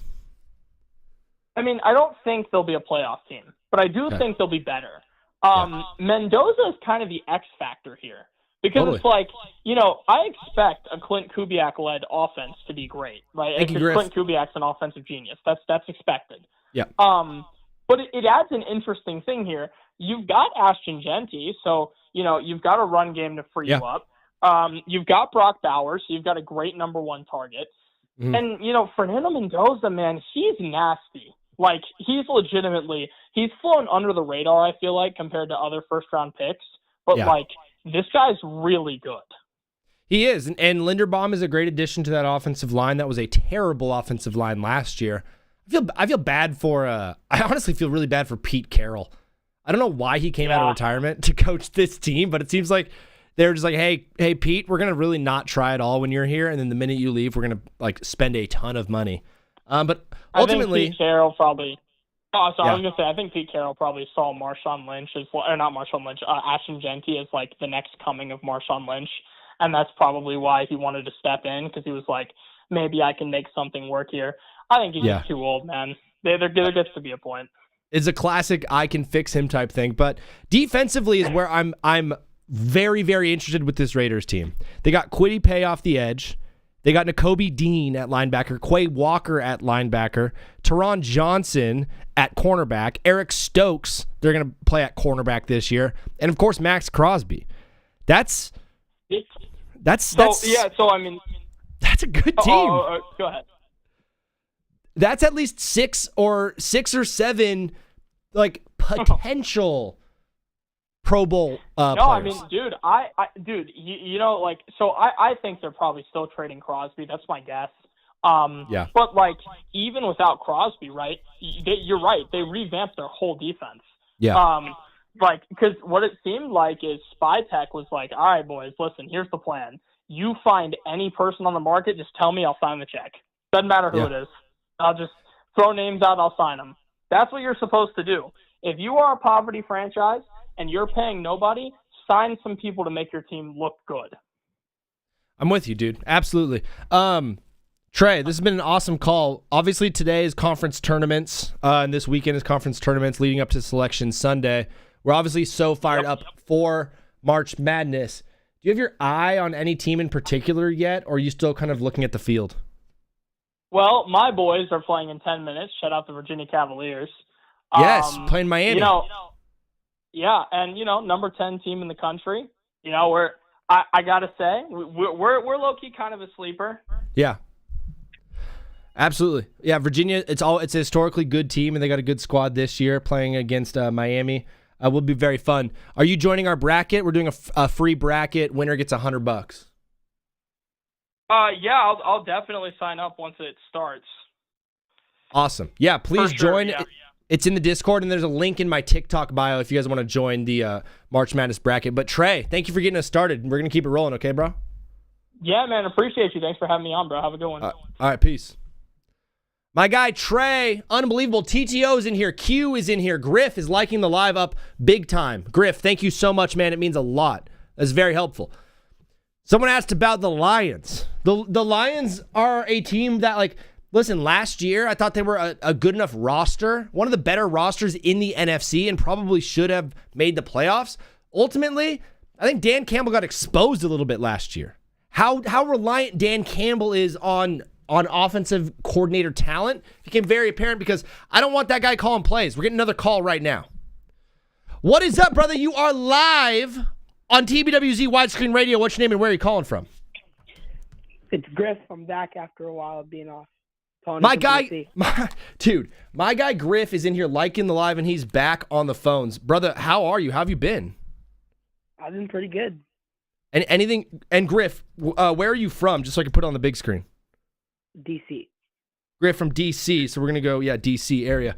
Brother Griff, I got my top 10 NBA teams on. We obviously had a ton. What up, JD? We had a ton of NFL news and action coming through the past couple of days. March Madness is around the corner. Dog, whatever you want to do, where do you want to start the show right now? I want to start. Dang, this is really tough to. Let's start in NFL. Let's start free agency. NFL free agency. What's on your mind? In the DC area, obviously the Commanders are your team. I think the Commanders got better. I agree completely. And, they've signed some really great guys. I'm personally not though I'm from the DC area, I'm personally not a Commanders fan, but I think they have signed a lot of great players, Chig Okonkwo, who else? They got Chig, they got Odafe Owe, they got Clavon Chason, Tim Settle is good, Amik Robertson, Leo Chenal. Rashad White, that's a good addition offensively. I think the team defensively improved and offensively definitely is going to improve. It's all up to JD5 though. Mm-hmm. And then for my Buffalo Bills, I think we've done spectacular. The Bills, dude, the Bills are one of the most interesting teams for me going into next season as JD is mad at me about the Thunder. But the Bills are one of the most interesting teams going into next season for me, man. Mm-hmm. Is DJ Moore enough to take Josh Allen over the top? Right. That's my big question. That is the underlying factor as to why the Bills can't get over the hump. It's always some kind of issue with the receiver, whether the receiver couldn't make the catch or the receiver couldn't get the first down, or the receiver was losing their passion and their effort on the field and led to Josh Allen not being able to get the ball off. We have DJ Moore now, who is number one, a great guy, but has in the history had some problems with effort and, quitting on the plays too early. So he's going to be a big question mark. But I think if he plays to his fullest potential in Buffalo, he can help them win it all. He should be good. And you re-signed Dawson Knox to a 3-year deal. You restructured Josh to clear some space. It seems like the past 6 or 7 years, you guys have just been kind of running back the same team and just doing it over again with kind of different pieces. And it kind of feels that way again. But the fact that Joe Brady is in and McDermott's out, that's, I think, the only reason to kind of be excited. And I think that this year we aren't just sitting around during free agency watching everything happen. We've been out getting some guys. We got Who else do we get? We got Bradley Chubb, C.J. Gardner-Johnson, D. Alford. We just signed Geno Stone, actually, about half an hour ago. I'm pretty sure. Who did you sign? Geno Stone, I think. Bro, okay, we'll take Geno Stone. And I think that, the Bills are signing former safety Geno Stone to a 1-year deal. Wait, is that breaking news? Yeah, it was about half an hour ago. Breaking news. There we go, breaking news. Yeah, I mean, the Bills are. I'm kind of. I love Josh Allen. I think that team is great. I think Josh Allen's great. I think he can absolutely lead a team to a Super Bowl. But dude, it doesn't seem like they are doing enough to put talent around him when there's so many more talented teams in the AFC right now. And I think Bradley Chubb was a great addition, but I wish we could have gone after a Trey Hendrickson or a Max Crosby, to be honest with you. I mean, you can still go after Max Crosby at this point. He's still available. Yeah, I just see it right here. Geno Stone. Last 3 seasons, he has 3 picks, 9 pass deflections, 253 tackles, played in every game. He's going to be a good addition to the defense. The defense has always kind of been an issue there. Right, especially the secondary. Yeah, so it's a nice little pickup, I think, for the Bills. Brother, awesome. Griff, so glad to see you, man. Is there anything you wanted to say to the people on your way out? Follow and join the Discord. Join the Discord, and the March Madness bracket is live in my bio on TikTok and in the Discord, so join that and compete for a free $100. I will definitely be joining. Dope. Griff, you the man. I'll talk to you soon, okay? All right. Catch you later. Peace. My guy Griffster. I didn't really even get to explain my top 10 and where we at right now. I got so distracted by Twitter, by my tweenus, by my weenus and my penis. Well, question of the day, I don't think I can say this on TikTok. What do you call your wang dang doodle? Dude, do you call it a wang dang doodle? Do you call it a Johnson? Do you call it a hog? Do you call it your pipe? Do you call it your mister? Do you call it your twisted sister? Do you call it your Johnson? Do you call it your Willie? Do you call it your ween? Do you call it your peen? Do you call it your anus? I don't know. Let me know in the comments below how you refer to your homie. I didn't even go over my top 10, so these are my top 10. If you are in here right now, shout out to you. If you have not joined the March Madness bracket, freaking do it. Number 1, I got the Spurs. The Spurs are going to remain number 1 until I see a team truly knock them off. I know you're sitting here like, well, Vini, let's Peeny and Pawsy and Wazzy Gazzy Dazzy. The Spurs lost last night to the Nuggets. Cool. Wembanyama didn't play. When the Spurs play basketball and Wembanyama's on the team, brother, OMG, that is an actual winning teamie. Speaking of Drew Timmy, I got to say this real quick, just for the people in here right now. I know there's a bunch of you in here. Shifty Dev is in here. What up?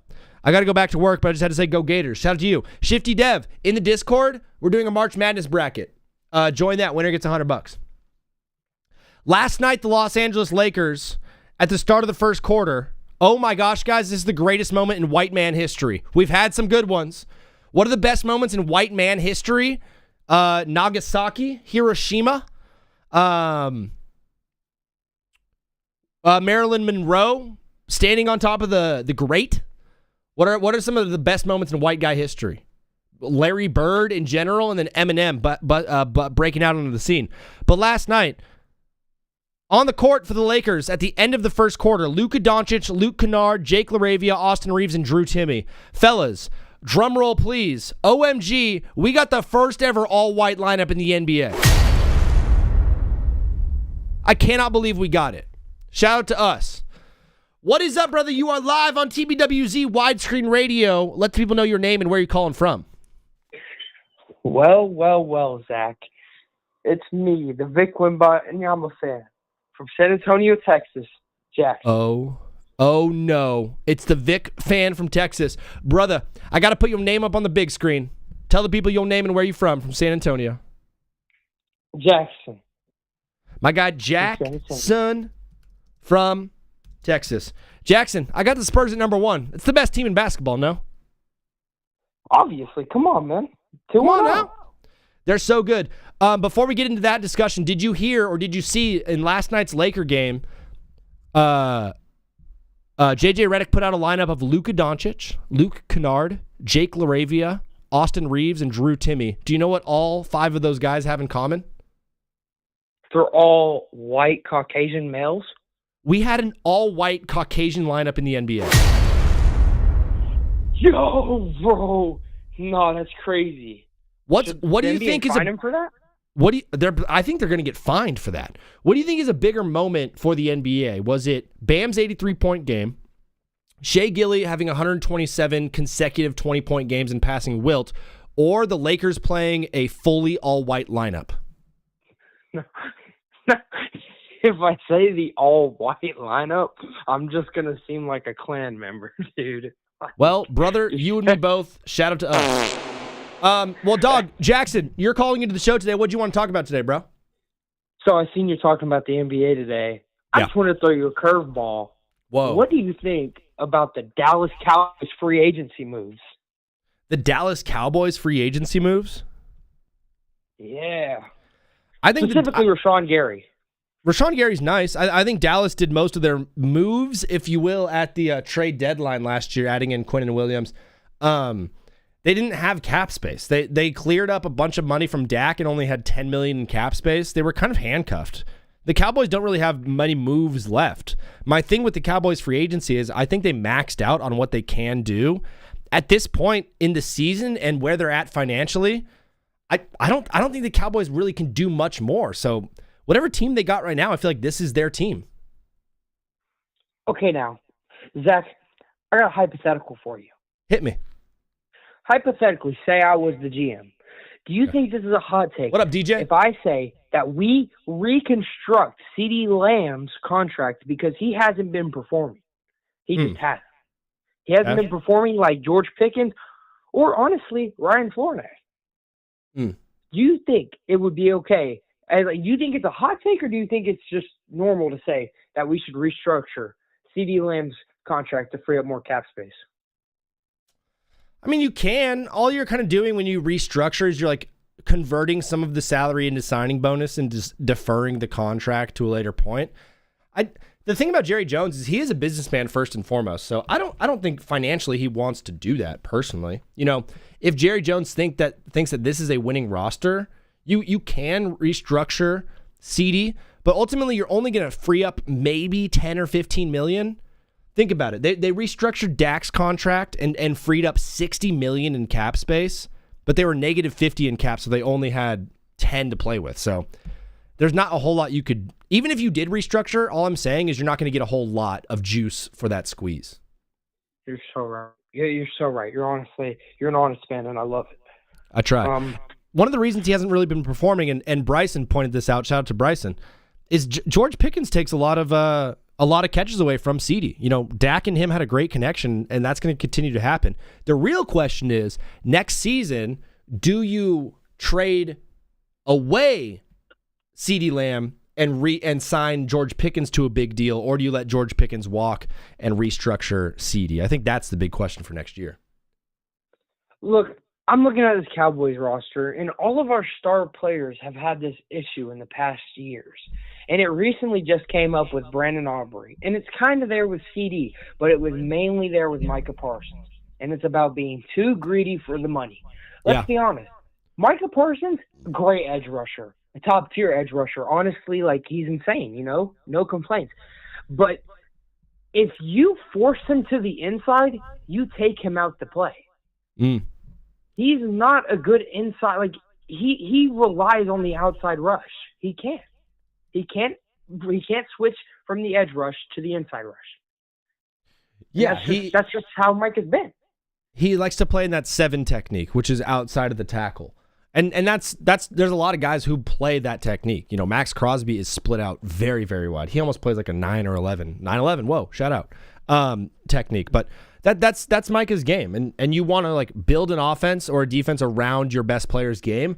Ultimately, what I think what I think Dallas wanted to do was, instead of building around one player in Micah Parsons, they wanted to build a unit. And they thought they could build a better unit if all their money wasn't going to one dude. Like, when you look at why the Seahawks were so good, it's because they had 9 good players rather than like one best player in the world and then 10 like kind of okay players. Like, I think ultimately it was a good decision to maybe move Micah, but it's going to go down as one of the dumbest things of all time if your defense never improves from it. That is an agreeable. That's an agreeable take right there. I do think at the beginning of the season when we took away Micah, I think what feared everyone's. I think the fear that everyone had was like, we're never going to find a good edge rusher. But if you look at our D-line comparing now from when we had Micah to now what we have, I honestly think our D-line has improved. I mean, we didn't have inside rushers that were decent during when we had Micah. We just had Micah Parsons and Osa Odigizua. Okay? We lost D-Law to the Seahawks. I mean, that one was going to happen. D-Law didn't even want to play in Dallas no more. He had no energy for it. So I think now our D-line is so much better than what we had with Micah because we have two elite mid-rushers. Now we have Rashawn Gary. Donovan Izaraku is a good development edge. He really is. And Jadeveon Clowney, if we can manage to re-sign him, sure, he's not that much of a liability as teams say. I hear you. You do have to, if you're Dallas, like compete well in your division. The Eagles are a good football team. I don't know if they've got better or worse. They didn't get much worse though. The Commanders got better. I even think the Giants improved. Everyone in that division got better, and I think the Cowboys are the team that kind of just retooled and kind of stayed the same. When everyone else around you is getting better, like I think the Commanders got much better. Those games are not going to be cakewalks, dude. It's going to be a tough. It's going to be a tough division. I think the NFC East might go down as the best division in football next year. I think every team is going to be above 500. We're going to see some true competition in there. Like the Giants are not cakewalk games anymore. The Commanders are not cakewalks. The Eagles are going to be good. You're probably split with the Eagles because you always do, but ultimately, I think that division is going to be very, very, very tough. Jackson, you are the absolute man. We have a link to the March Madness bracket in the bio on TikTok and then in the Discord on Twitch. Please, brother, join the bracket and play some March Madness with us. Yes, sir. We'll do. All right. I'm gonna get awesome. out your hair. You have a blessed day, brother. You too. God bless you. Talk soon. Yes, sir. Peace. My guy Jackson, phone lines are officially open season. If you are in Twitch, I'll do it for YouTube as well. I think I can do it here. If you're in YouTube, I just dropped a link to the March Madness. No, I didn't. All right. In my here's Bryson. Bryson just chatted hot take and then called right away. My guy Bryson, what up, dog? Let people know where you from. Memphis.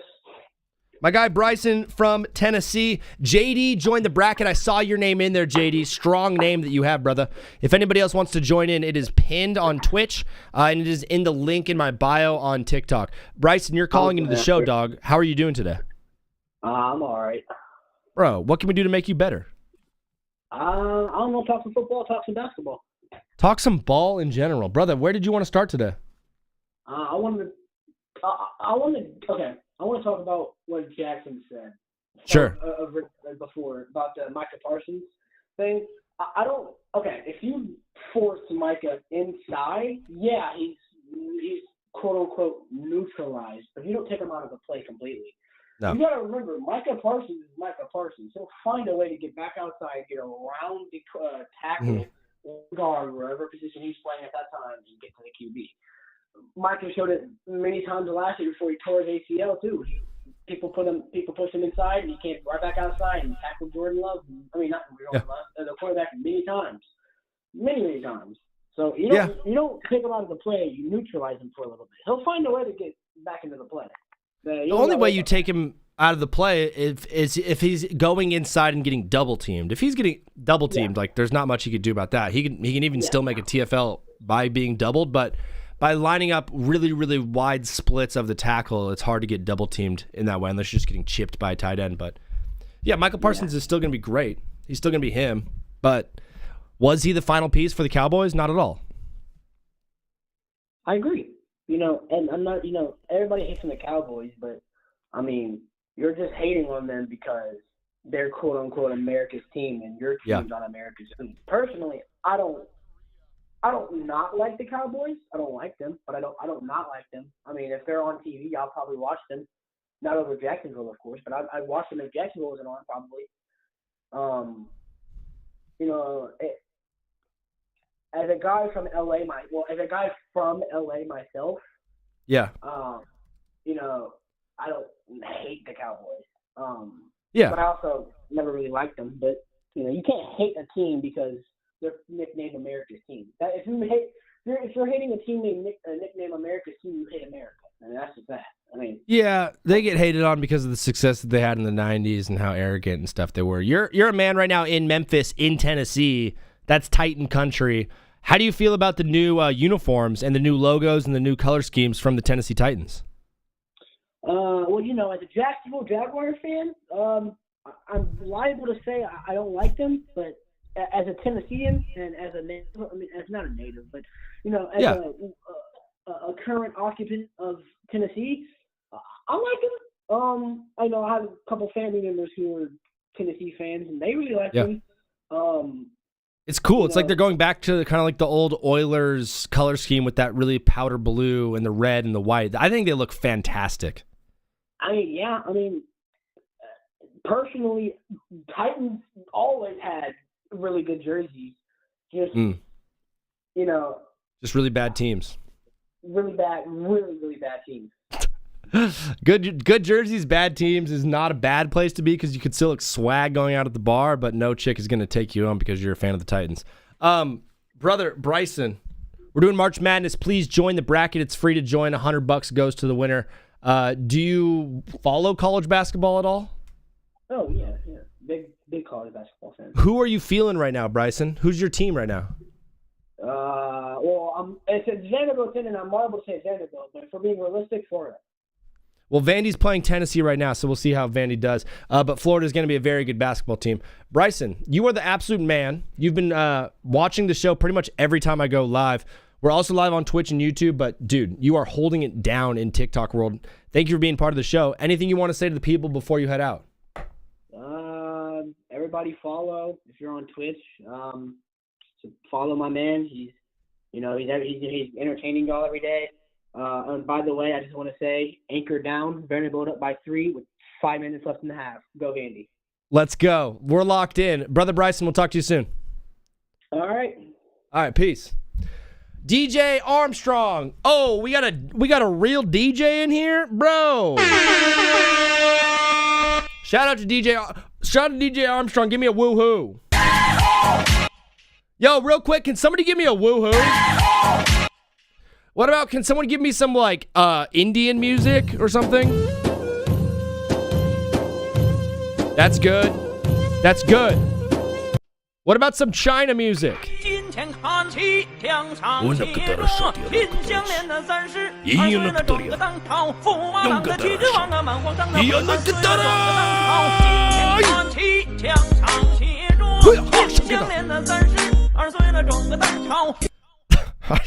I'm kidding. My mom texted me. She's like, "Why do you keep doing that?" She's like, "Hey, you're representing the Asian people wrong." Okay. DJ said, "How do I do the bracket?" In my bio on my Instagram or on my TikTok, and you can click the link and go to the ESPN bracket and just click join. And then after Selection Sunday, once the bracket is ready to rock, then you can go in and fill out your bracket. Winner will get Venmo'd by Veenie 100 weenies. My NBA Top 10 is live on the screen. If you are in YouTube world, I'm trying to drop the link to you right now because I love you and I care about you and I want you to join. Griff joined. Larry joined. GSO joined. My guy Tyler joined. Oh, I got Tyler and TC joining. No way. Ding dong zhong di, jinga ding a dong, ding dong wong wee.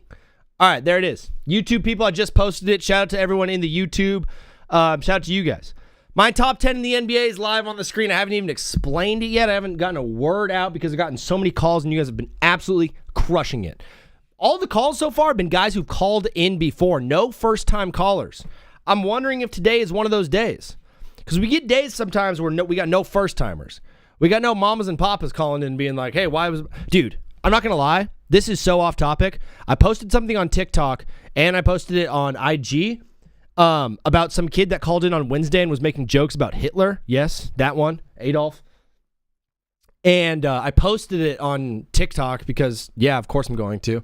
And on Instagram, it's at like 650,000 views on Instagram. And it's him saying like, oh, I wish Germany won World War II. Oh, bad move, brother. Huh. Don't you know who runs the world? Girls. Just kidding. It's not. It's Jews. I was like, dude. He's like 12 years old too, so he just made a horrible life decision at the age of 12, and I completely and fully exploited him. He keeps trying to call into the show, and I just keep hanging up because I know what he's going to ask me. Just kidding, he's not. I do have some voicemails though from some nasty, nasty people calling into the show.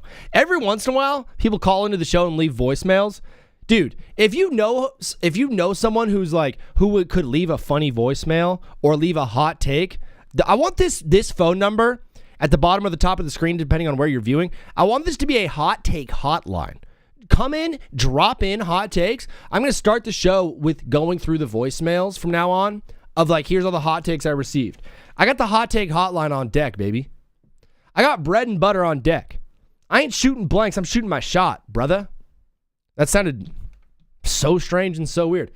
Everyone's losing because I'm in the bracket, said Bryson. Yeah. I'm going to lose big time. I'm horrible at March Madness. I'm horrible at fantasy football. I'm horrible at March Madness. I'm horrible at wagers. I'm horrible at pretty much everything involving predicting sports. The one time I was good at it was, there's like 2 days a year where I can't miss, where I just, every shot I put up is a banger. And I'm hoping that's Thursday, March Madness. First day of March Madness is always the best day in the world. Should we start writing the number on bathroom walls and porta potties? That's actually really funny. Unruly. That is really, really funny. Wherever you're at in life, carry around a fat black Sharpie. Got one on deck. Carry around a fat black Sharpie everywhere you go so you can write things on the bathroom walls. I want us to bring back writing on bathroom walls. I think we've lost the art of it. Right now, if I was to write on a bathroom wall or like guess what someone would write, they'd write like 6-7 or like Giat or tung sahur or clavicular was frame mogged in this bathroom by ASU frat guy. We need to get better at writing things. Write your number on a bathroom wall this weekend. Say, hey, here's my number, and then and then also, no way. Evan is that guy 99. We just got to follow on Twitch. Are you kidding me, brother? Give me some love. Thank you, bro. What up? Hey. Thank you for following the show. You are the absolute man. Evan is that guy, 99. You talking NFL, AP, whatever you want, dog. Phone number's right here in the middle of the screen. I got my top 10 NBA. We've got a March Madness bracket lined up, but AP, I'm talking everything, baby. In fact, I got the wheel of topics right now up on the screen. I'm going to spin the wheel of topics. If you want to see the wheel on YouTube and on the Purple app is where you can go ahead and see that wheel. What's good, Evan? Shout out to you for joining, bro. Link to the March Madness bracket is pinned in the chat here. Pistons are going to get back on top and going to be the best team in about 2 to 3 weeks. TTO, maybe, dog. Maybe, brother. AP, thank you for liking the live. The Pistons are a great basketball team, dude. They are fantastic. My one thing about the Pistons is if you shut down Cade Cunningham, it feels like you shut down that team in general. But I could be wrong. I am an idiot. Here we go. Let's spin that wheel. Spinity spin, bin. Spinity spin. The wheel has landed on Kyler Murray. Unbelievable. Was my song good enough to play it again? Should I play my song for the people on TikTok, all 5 of them? The East is still locked?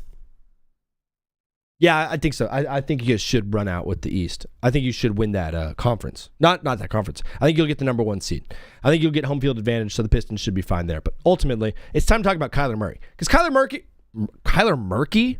Brother. Maybe his future is a little bit Kyler Murray.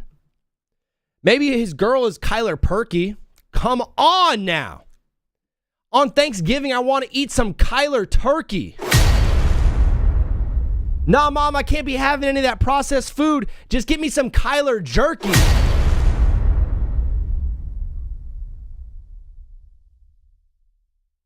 I can't hang out this weekend. I'm Kyler working.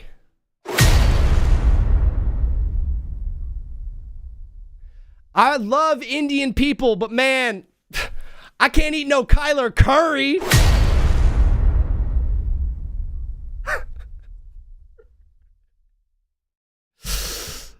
Wait. I can't use my hands right now. Hey, ask Kyler Surrey. Oh.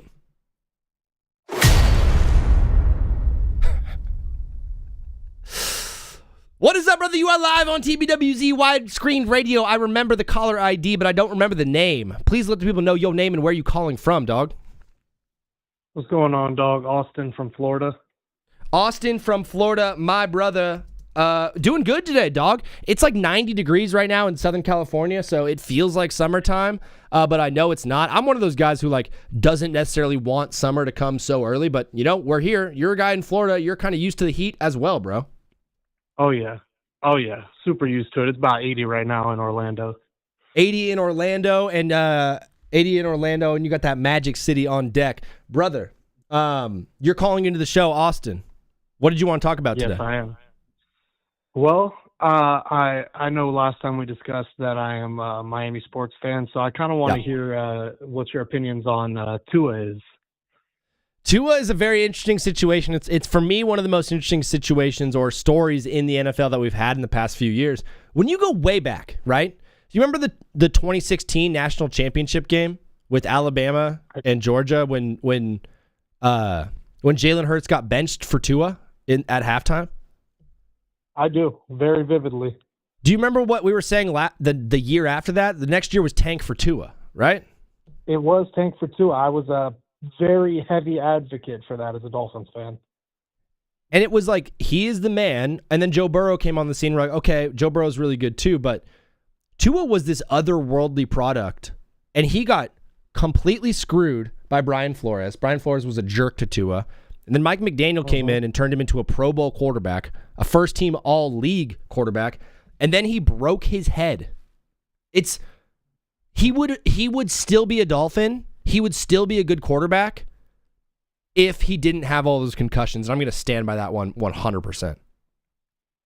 Yeah, I can stand by that as well. I also think you have to take into account, the difference between NFL Tua and college Tua. That hip injury really took a toll on the mobility that he had at Alabama, because you realize, maybe his rookie year and everything in the league, he was somewhat mobile, but it just felt like after the hip surgery, after the multiple concussions, it's just like he's really turned into a pocket passer. And if you don't put an elite line around him like the Dolphins never did, then you're not going to get any production out of him. Yeah, I do this dumb thing where when I see a player have a productive season, I think that they can just recreate that any single time. That season they had 2 years ago in 2023, it was one of the better quarterback seasons I've ever seen. It was one of the best offense I've ever seen. And then he gets hurt, and then we see what happens to him. It's like, I still think he can recapture it because I think he does have that talent within him, but I don't know if it's happening anymore. I don't know if Kevin Stefanski can really bring it out of him, but who knows?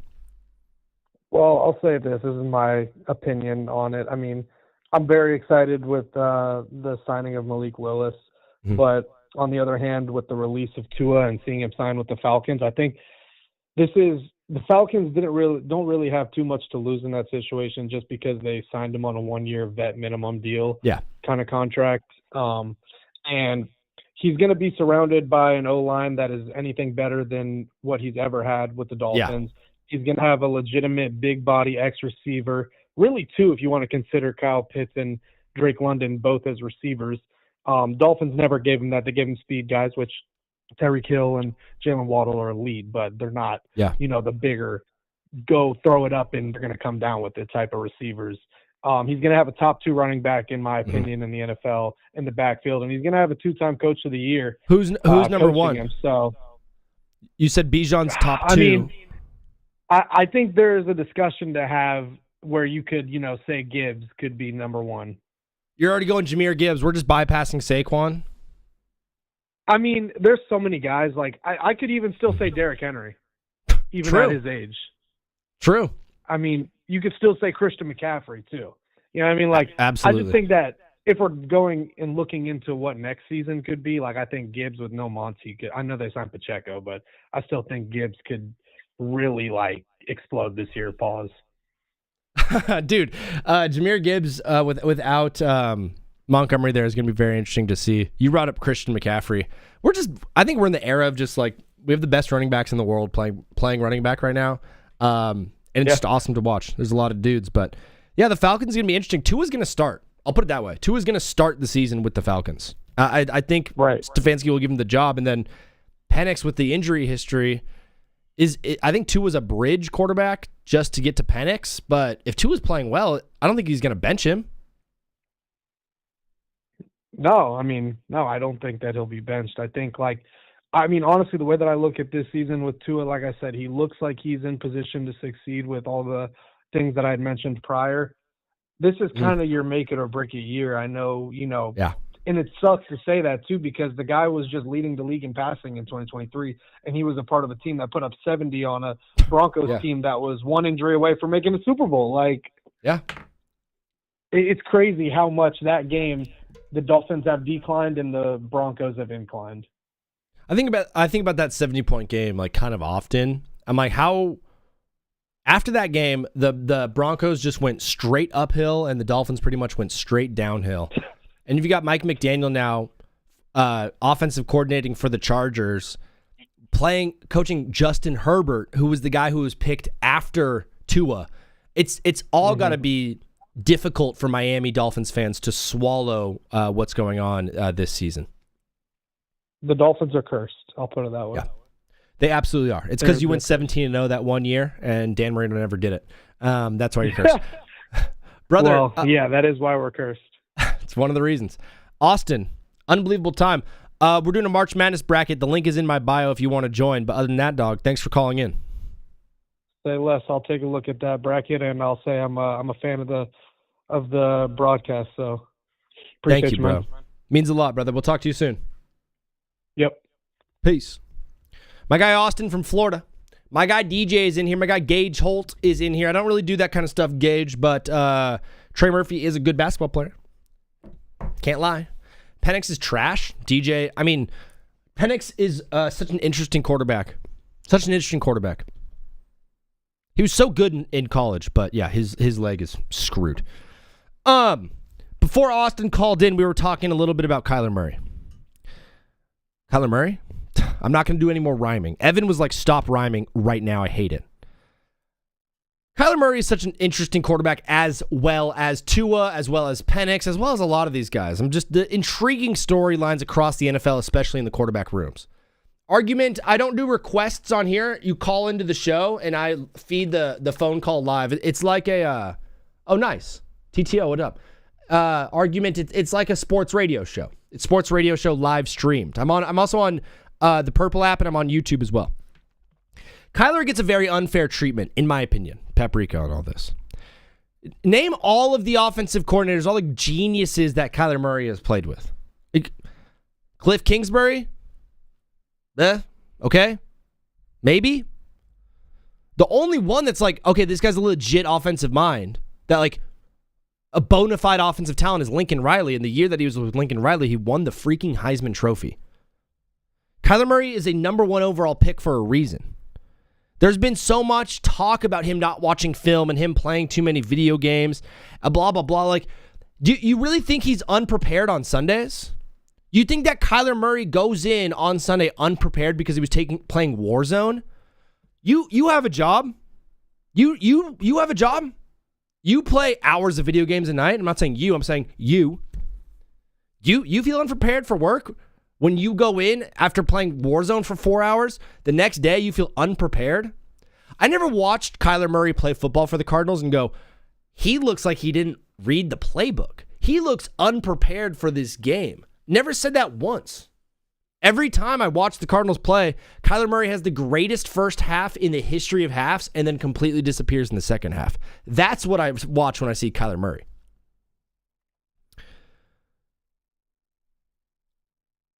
Ultimately, Kyler has been on a perennial loser franchise that hasn't been good in the past 25 years. They had one good season in the past 25 years with Kurt Warner as their quarterback and Larry Fitzgerald as their number 1 receiver. The Cardinals are a loser franchise. Shout out to Arizona, shout out to Cardinals fans, but your franchise stinks, bro. You make bad decisions. Kyler Murray was the best player on your team for a long, long time. And now you're letting him walk because I think you're tanking for Arch Manning. Cool. If Arch Manning is good, that's awesome. Or you're taking for Dante Moore. If you guys go out and draft Dante Moore after giving up Kyler Murray, you're just drafting a lesser version of Kyler. It's unbelievably hilarious. Ultimately, I think the relationship was over there and you needed to move on. That's one thing. So I understand the reasoning behind the whole thing. But also, come on now. That was a good quarterback. That was a good football player that you let go. And now he's going to the Vikings. He's going to have success over there because he's around Kevin O'Connell. Because that's a well-run organization. The Vikings are a machine. I am the machine. I think the Heat is better than the Wolves if they keep on having the run they are having. I'd put Charlotte in there before I think I put the Heat. I'd put Charlotte in there probably before I put the Heat. Noel, I can't see your PFP. Is that net spend? Shout out to net spend. Gad, NHL takes. Texas hockey, baby. Phone lines are open, by the way. Call me crazy. I think he's going to ball out for the Vikings next year. Oof. Call me silly. Call me a goofball. I think he's going to have a great season for the Vikings next year. Really, really good. He's playing in a dome up north. So the weather thing is not a big issue for me. I know he's coming from Arizona. Those outdoor games at Lambeau, the games at Chicago, like those are going to be tough games. He's going to have some really, really tough winter games. So that is a factor in this whole thing for me with Kyler. But ultimately, I think he's going to have success with the team. The Vikings last year, bro, first of all, Ryan, thank you for sharing the live, dog. Thank you, bro. That means a lot. Share this live with someone you think will call in. We're getting a call right now. Ultimately, Kyler Murray's a $1.3 million cap hit on a team that has $300 million total in salary cap. Hey, that's awesome. Your starting quarterback is taking up like 0.3% of your total cap. That is a recipe for success. The Vikings have so much wiggle room with Kyler at the 1. This was a team that won 9 games last year with Carson Wentz, 9, and Max Brosmer at quarterback. They were 2 wins away from making the playoffs last year. All while finishing dead last in interceptions and 29th in total QBR. The Vikings just got way better by adding Kyler Murray, and this was a team that was so close to being a playoff team and being a true contender last year. And now I'm looking at the Vikings as like, yeah, this team should make the playoffs with Kyler Murray. Can we see Kyler Murray potentially making a run in the playoffs for the first time in his career? I think yes. Ryan said, my friend is calling you. Nice, dude. I hope your friend is a cool guy. Anyone who's in here who has not been in here yet, DPV is in here. What up, PV? An OG PV. Kyler gets signed and then Jed has requested a trade. Did that actually happen? Is that breaking news? Did Jay Jed has actually requested a trade? What is up, brother? You are live on TBWZ widescreen radio. What's your name and where are you calling from? I'm Rizzy, and I'm from New York.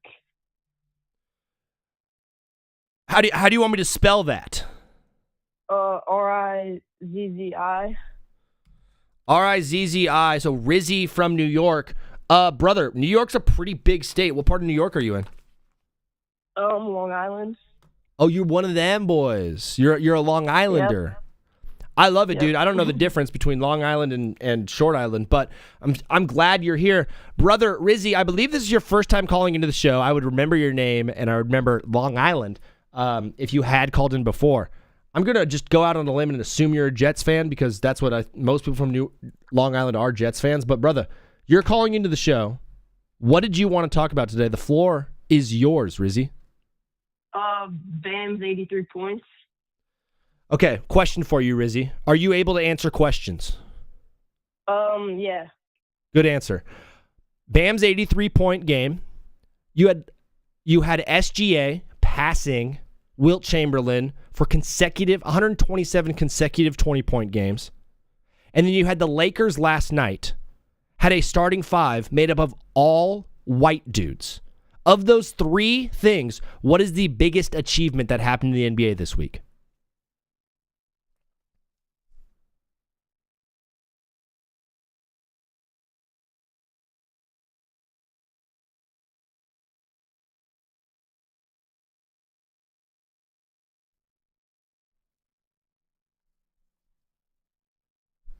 Rizzy? Yep, I'm there. Probably the all-white dudes on the NBA team. Yeah, good answer. Rizzy, brother, you're talking about Bam's 83-point game. What do you want to say?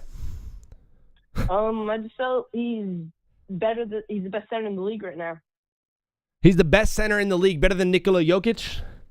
Yep, better than Jokic, better than Wemby. He's the best center in the league. Best scoring center, at least. Paprika. Best scoring center in the league. Bam Adebayo. Mm-hmm. I mean, he is the center with the best game of the entire season. He's the guy with the best game of the entire season of positionless. Regardless of position, Bam has the best single performance game. So hard to disagree with you there, but calling him the best offensive center in the league. Brother, Nikola Jokic leads the league in rebounds and assists per game. I know, but I feel like Bam has definitely become more of a scorer, especially since he got an 83. And it's just hard to, get rid of the 83, if that makes sense. It's hard to get that out of your mind. Yeah. You've got Bam Adebayo stuck in your head? I've got him stuck in my head, trust me. Dude, what a guy. If you were to have an NBA player stuck in your head, Bam is not a bad one to have. You know he's dating Asia Wilson? Yep. She's pretty good at basketball. He got the best dome after his 83 points, probably. I mean, he probably got something, dog. He probably got a little, if you know what I'm talking about. You probably do. You're from Long Island. Is it cool if I put this take out on TikTok? Yeah, sure. Okay. And if people flame you, just, it's okay. But, I mean, you got a strong take and you're sticking to it. You think Bam is the best offensive center in the league. So you're going, Bam is above Wemby. Bam is above Nikola Jokic. Bam is above Wendell Carter Jr. I like him at the 5. He's above Cat. Cat plays the 5 for the Knicks. He's above Jalen Duren. You're really high on Bam Adebayo. I'm pretty high on him. That's awesome. Do you think the Heat have a potential to make a run in the playoffs? Yeah, I feel like they're pretty sneaky in the playoffs. They can maybe slip into the 5 seed, but I feel like they just won't go past second round. Who do you have winning the East? Probably, I say probably the Cavs. The Cavaliers. That's actually a good take. I think the Cavaliers could definitely win the East as well. Brother Rizzy, we're going to keep it rolling here. Was there anything else you wanted to say on your way out? No. That's it. You're good. And nigger. Well, why did you have to do that?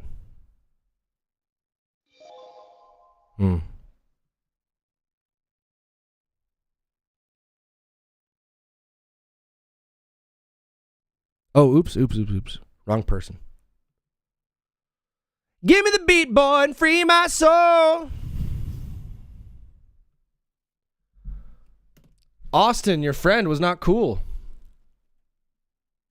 Your friend was not cool at all. He did. I have his phone number, too. I feel like I could find his parents. Oh, it's Ryan. Ryan, your friend just said the N-word. Huh. Interesting. Ryan, I don't think I like you guys. Yeah, bad people. What is up, brother? You are live on TBWZ, widescreen radio. What's your name and where are you calling from? My name is Colton Krause. I'm calling from St. Louis. My guy, Colton from St. Louis. Is that Colton with a C? Yeah. Colton, that is a strong name. You are from the Missouri area. Question about Missouri. Are you on the Chiefs side of life? Are you a Chiefs fan? No, not at all. No, bro. Dog. Not a Chiefs fan at all, and you live in Missouri. So what team are you rooting for? I like the Minnesota Vikings. You're a Vikings fan, so you got Kyler Murray as your quarterback. How do you feel bad for 9? Not at all, no. No, you're full on Kyler mode right now. Yeah, I think he's gonna do good. Yeah, Ryan, he was not cool. You should tell his parents that, what he did. Get him in trouble. Dude, you've got a brand new lease on life. The Vikings got Kyler Murray. It seems like you guys had a team that could have made the playoffs last year if you had a little bit better quarterback play, and now you absolutely have it in Kyler Murray. How are you feeling about your team going forward into this new season? I don't think we're gonna. I think we might make the first playoffs round. I don't think we're gonna get that far though after that. But potential to make the playoffs, and you think Kyler is better than 9. It's been a crazy couple of days for Vikings fans, huh? Yeah, we haven't signed many people though compared to how much I would like. Do you think do you think that there's any opportunity that you would get something back for JJ McCarthy, or do you think that ship has sailed? That ship has basically sailed. I don't think I'm gonna ever go back to him. I don't like him. Yeah, brother. Well, Colton, in Missouri, what do you do in Missouri? Do you go to school? Yeah. That's pretty cool. Are you going to go to college one day? Yeah, I want to go to Mizzou. You want to go to Mizzou? Do you know what you want to study yet? Business. Well, my next question was going to be, do you want to be a teacher or a businessman when you grow up? And you answered it. You want to be a businessman. Do you know what you want to do in the business world? I don't know. I kind of want to do marketing. Marketing. Interesting. Do you know why marketing? Do you have a passion for marketing? Do you have a family member that's in marketing? No, it's just I really like marketing in general. Actually, one of my uncles, we don't really talk to him. He lives in New York, and he was a big marketer. He's a big marketer guy. Can you maybe answer, and if you can't answer this question, I totally understand, and you don't have to feel pressure. Why don't you talk to your uncle anymore? He just lives so far away, and he's rich, and we just haven't talked to him in a while. He's rich. He lives in New York. Did he grow up in Missouri and left the town? Yeah. He grew up there and then left. I talked to him like a month ago. It's the last time. Does he have? How do I put this? When you have an uncle that leaves Missouri to move to New York and start a marketing firm, usually those guys are guys who like guys. Does your uncle like men? No. No. He's old. I thought that was the reason you guys didn't talk to him. Like, oh yeah, he's gay. We don't talk to him anymore. But brother, you're calling into the show. We talked a little bit about Kyler Murray. Was there anything else you wanted to talk about today? I was asking about your draft opinion. I saw that on TikTok too, about like a week ago or so, and I wonder if that still stands. Do you still stand on that opinion? What was my opinion? Because I had Buffalo Bill doing a mock draft for us, and Buffalo Bill is a little bit biased towards the Bills. So what exactly did I say? They should have a draft lottery, and they should have one trade. Oh, dude. No, this was what it was. It was so sick. All of the names for the guys who enter the draft, they go into a huge bucket, and then each team just picks out 8 names, and like those are the 8 guys you get. And then a timer goes off, and everyone has like 3 hours to trade the players that they want from the draft. It'd be so electric. I don't know. That'd be decent. I don't know. Yeah, I was just saying that. I was just asking that. I love your show. So, dude, Colton, you're the absolute man, bro. You should join our March Madness bracket. There's a link in my bio. Winner gets $100 from me. We also have a Discord, and we're live on Twitch and YouTube. So if you do like the show, join the Discord and have fun. All right. Bye. All right, bro. Talk to you soon. Peace. I'm looking that kid up on Facebook. Usually it doesn't make me that mad. Usually it's funny. But I just like, oh, man. New York, Paramount. What was his name, too? What was his name? Not Austin. His name was, he just went by Rizzy. Fellas, oh my gosh, we're getting a phone call right now from NFL insider Steven Tanner. We're getting a phone call from NFL insider Steven Tanner. Steven Tanner, thank you for gracing us with your presence today. I know you're a busy guy with NFL free agency going on. How are you doing today, brother? Oh my gosh, I am slammed. My voice is finally coming back. You know, I actually got 8 hours of sleep last night, so I'm feeling good. I'm feeling good. Steven Tanner yeah, got 8 hours. He was definitely not you weren't like partying it up or doing anything silly. You're locked in right now in this time. Oh, no, I had some beers last night. I had some beers. Okay. But in celebration, we're about to see some big news coming here from Denver. Whoa. Be checking Twitter. Be checking Twitter. It's going to be most likely this evening, if not this evening, over the weekend. But we got something big in the works coming out your way. Something big in the works. I just got a raid from John. Thank you, John. John 17. That means a lot, bro. Party of one. News out of Denver. That's a team, for me, that's a very, very good roster. It doesn't seem like they need to add anything. Can you tell us offense or defense? It's offense. It's a trade. It's not a free agency pickup. It's gonna shock the world.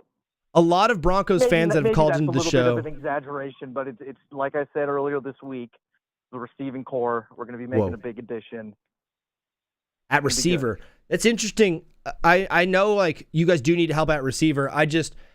There were a lot of people calling into my show today that were frustrated that the Broncos, all they did was just bring back J.K. Dobbins. They think that they're in need of a running back. Does the Broncos organization share that? Because Steven Tanner, you're very tight with the Broncos. You know what? The sentiment with the Broncos organization, they draft well. Yeah. They draft very well. They always do. Why do you think we haven't made too many moves in the free agency this year? It's because we have the roster that's already at the top of the league when it comes to – there's not many holes with the Broncos roster. Running back, J.K. Dobbins, injury-prone this, injury-prone that. We're going to be drafting our running back in the draft yet again. Okay. Whether or not we actually keep Beatty around, or Beatty, excuse me. There's many things to get into there, but really the biggest hole on our offense is our receiving core. Sutton's a 2. He's not a true 1. So we need a true 1, and there'll be 1 coming in. C. Krause, of course, bro. You are the man. Thank you for being a part of this, Colton. You are the brother. So they're going running back. Is this a first round running back pick that you're thinking? I don't know what they're going to do there, but I know they'll be picking one up. As I stated earlier this week, we're going to see a move here by the Titans.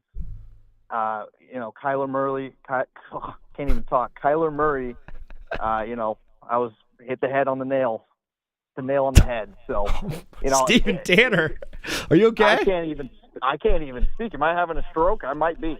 I don't know. This is Steven Tanner's third appearance of the week. He is just feeling a little wild.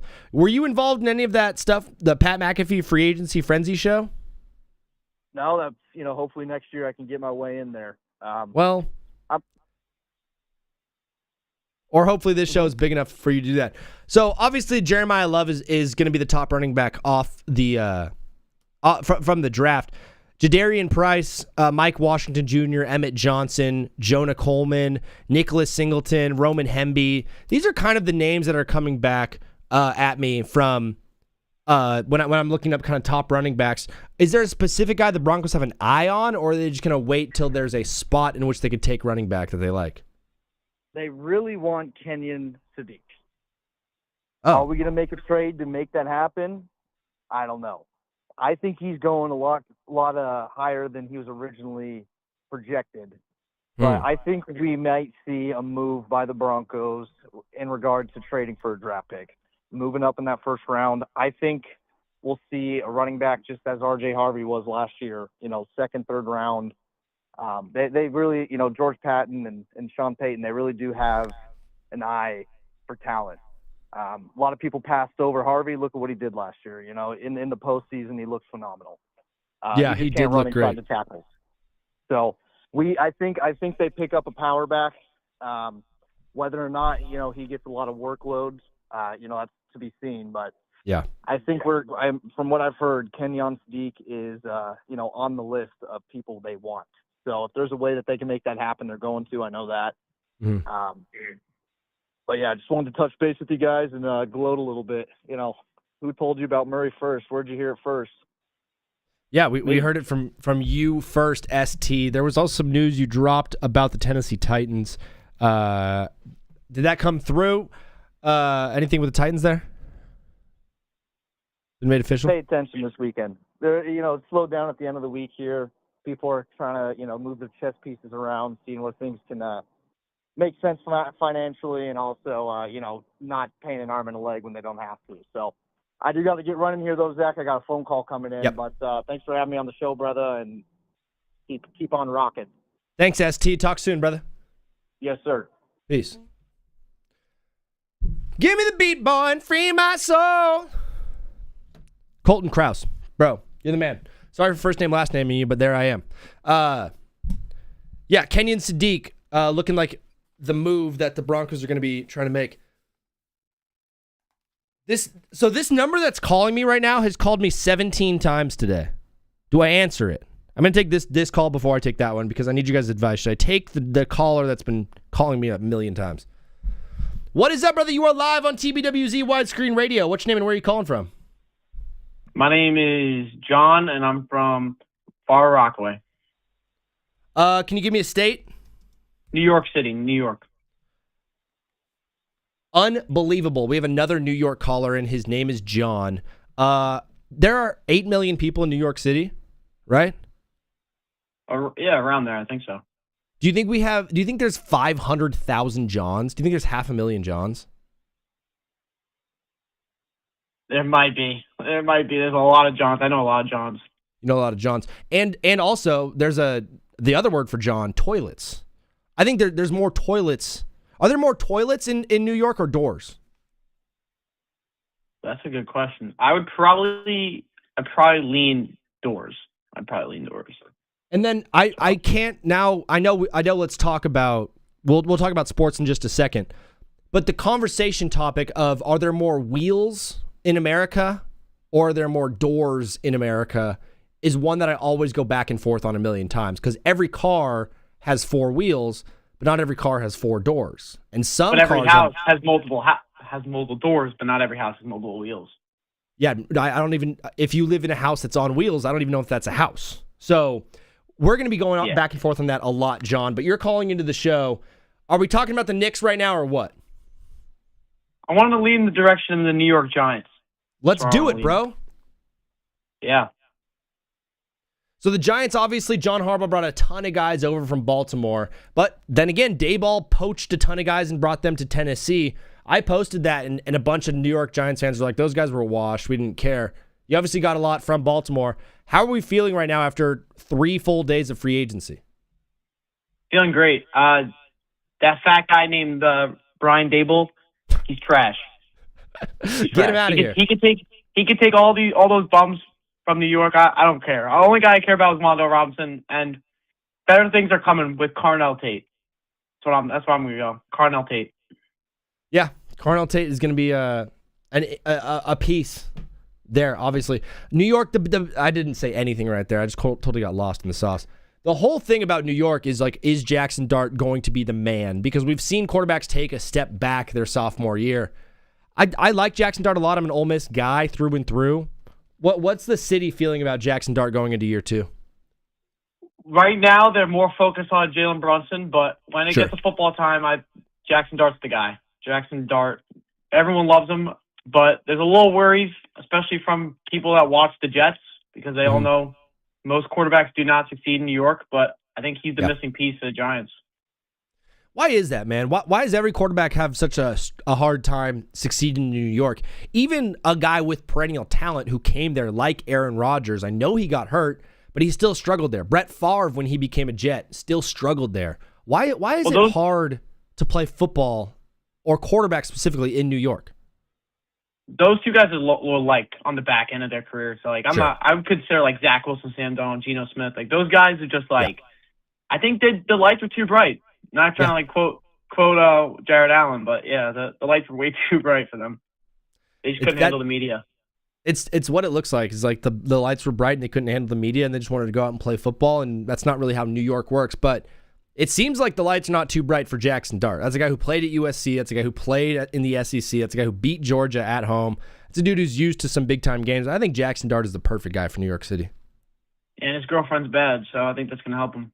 His girlfriend is bad. Mural Lights Digital wants to talk NBA. Obviously, we're in the full swing of it. New York. I put out a take not too long ago that said New York Knicks fans are the most delusional people in the world. I've had people tell me Was that Landry. the kid that called in about Jose Alvarado? Yeah, dude. There was kids who called in about Jose Alvarado telling me he's the next truth, and I'm like, dog, he averages 4 minutes a game. He has a lot of heart. He's probably the most reliable guy on that team. Seriously. That's what it is. It's like, well, he plays with heart. I'm like, yeah, every player in a Knicks uniform that dives for a ball out of bounds one time, they're like, yeah, I love that guy. I'm gonna die for him. Yeah. I think they just take on the personality of New York. You're like, if you're gonna sacrifice your life for my team, I'm gonna love you forever. Are you a Knicks fan? What are you?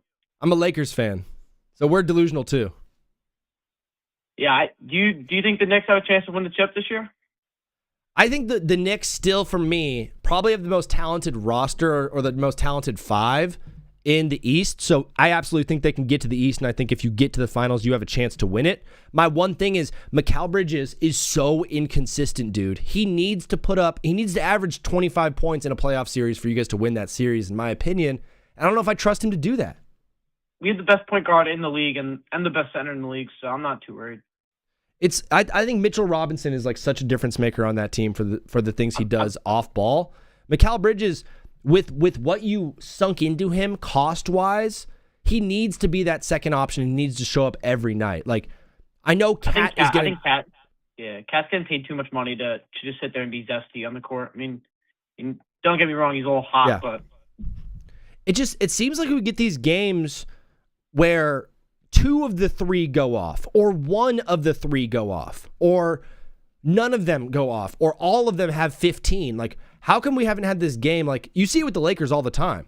Last night, Luka had 50, AR had 30, and Bron still had 20. Like, you see these games where all the guys go off of your big 3. Why do we not see it from those? They shoot a lot of shots. Like, those guys shoot way more than. I mean, Bridges doesn't shoot just as much as AR does. I mean, he's letting that fly regardless.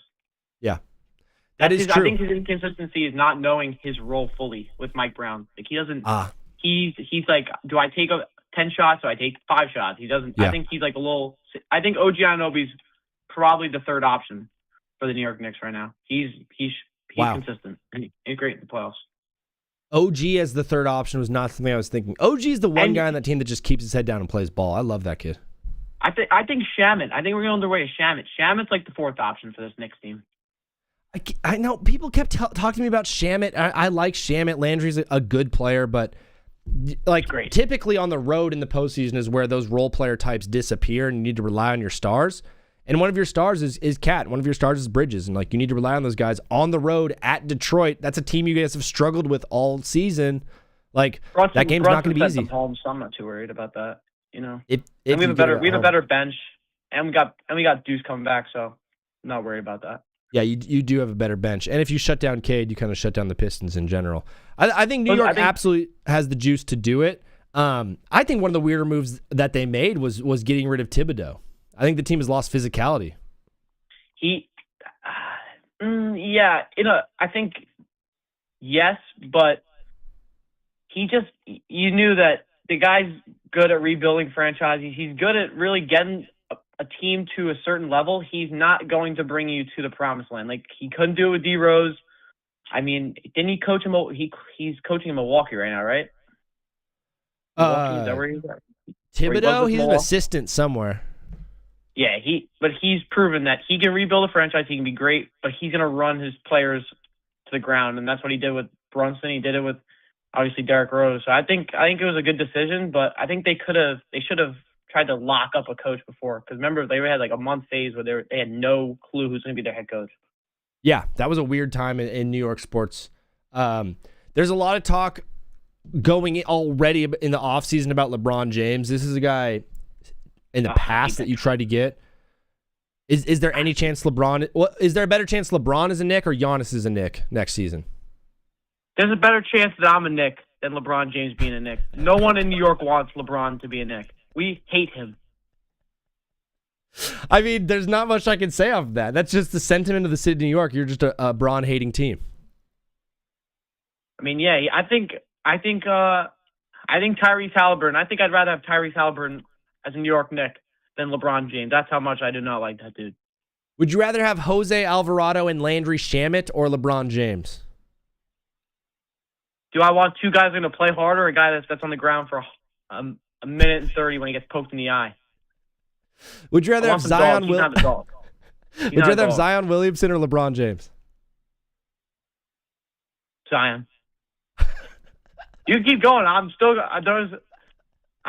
can keep going. I'm not picking LeBron James. I do not want him on my team. Would you rather have Dante DiVincenzo back on the Knicks or LeBron James?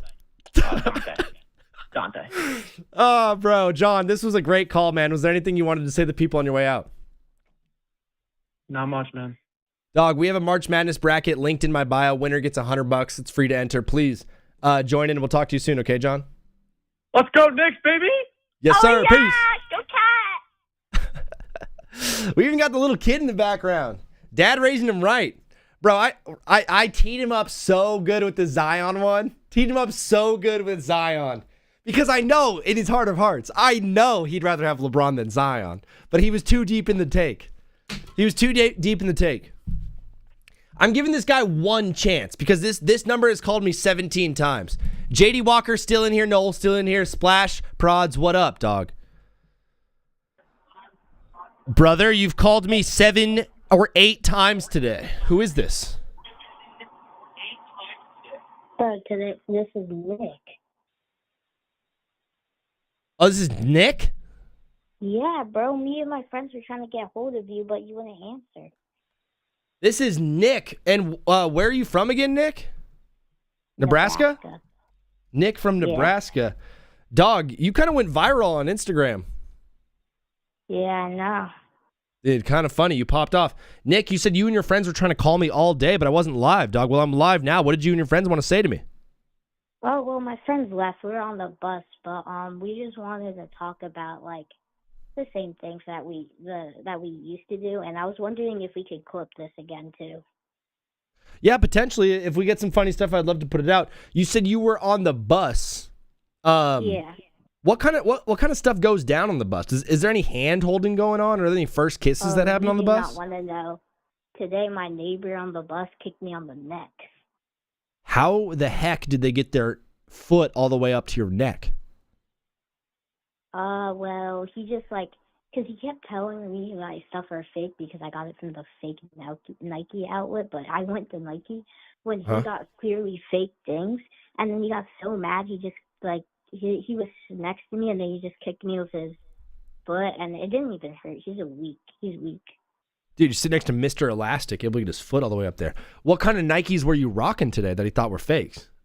Blue. Blue Nikes? Were they Dunks? Were they Jordans? Were they 4s? Just Dunks. Dunks, blue Dunks. Probably the Obsidian Blues or the North Carolina Blues. Well, brother, it sounds like the bus is a pop in time. I brought it up earlier. This might be too much. Have you had your first kiss yet? Wait, can you say that again, please? Have you? Actually, I'm just gonna move on from it. Have you held hands yet on the bus? Have you done anything like that? No, I don't want to start it because if I do, then things will go down. Yeah, then everybody finds out. Well, brother Nick, last time we talked about history. What did you want to talk about today? Let's just talk about more history. Yeah, dude, history is a very fun thing. There's a lot of history going on. I don't know if I asked you this one. Do you plan on going to college one day? Yeah. Yeah. Do you know where you want to go to college? Like, did you say Wake Forest or St. John's? Yeah. That was you. Did I ask you what you wanted to study? No. What do you think you want to study at college? Just I don't really know. I'm not playing that head. I just want to play soccer. That's all in my head. Yeah. You want to play soccer. You're one of the top ranked guys in Nebraska. We went over all of that. You want to play soccer. Let's just say let's say soccer doesn't exist in this alternate universe and sports don't exist and you have to do something else. Between these 4 jobs, what would you rather be? You own a tuxedo shop. You are a sanitation worker at the dump.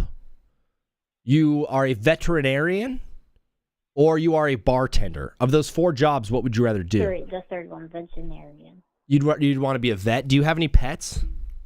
No, I want them though. Why don't your parents let you have pets? Because I think it's too much of a hassle. Yeah, I feel that. Are you a responsible guy? Do you keep your room clean? Yeah. Yeah, I can only imagine. What were you and your friends talking about today when you wanted to call in?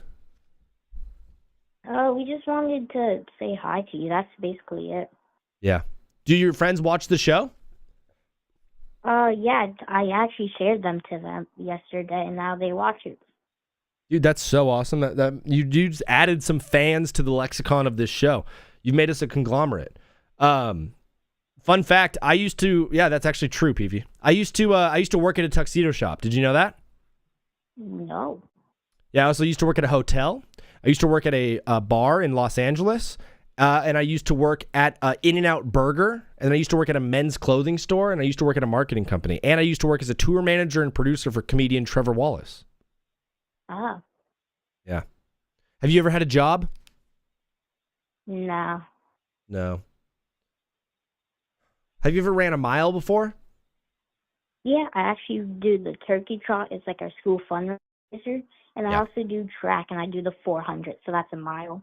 What's your best 400 time? Well, I was like a sixth grader last year, so I was like a slow one, but now I think it's going to improve. So I think it was like a 15:27. But at the end of the year, I improved it to a 14:23. 14 minutes? Yeah. That's beast, bro. 14 minutes is really solid. My obese friend just ran a 14-minute mile. He was awesome at it. Dog, you and your friends were on the bus. You guys were hanging out. You were calling me. What did your friends tell you to say when you called into the show? I was just trying to say hi to you because we've never met like somebody who's actually like, I guess, famous, like to talk to us. Oh, wow. This is your first time. Do you want to know the most famous person I've talked to before? Who? I actually can't say her name. She's a nice lady. Probably Bobby Flay. Oh, wow. Yeah. Or no, you know what? Guy Fieri. Guy Fieri was the most famous guy I talked to. Oh. Yeah. You want the second most famous? Who? Probably Vince Vaughn. Oh, wow. That's pretty cool. The third is probably Shane Gillis. Ooh. Mm-hmm. Okay. Yeah. What are you doing this weekend? Do you have plans? I got skiing, and then I'm waiting for my spring soccer cup. You're going to go skiing, and then you're going to play soccer?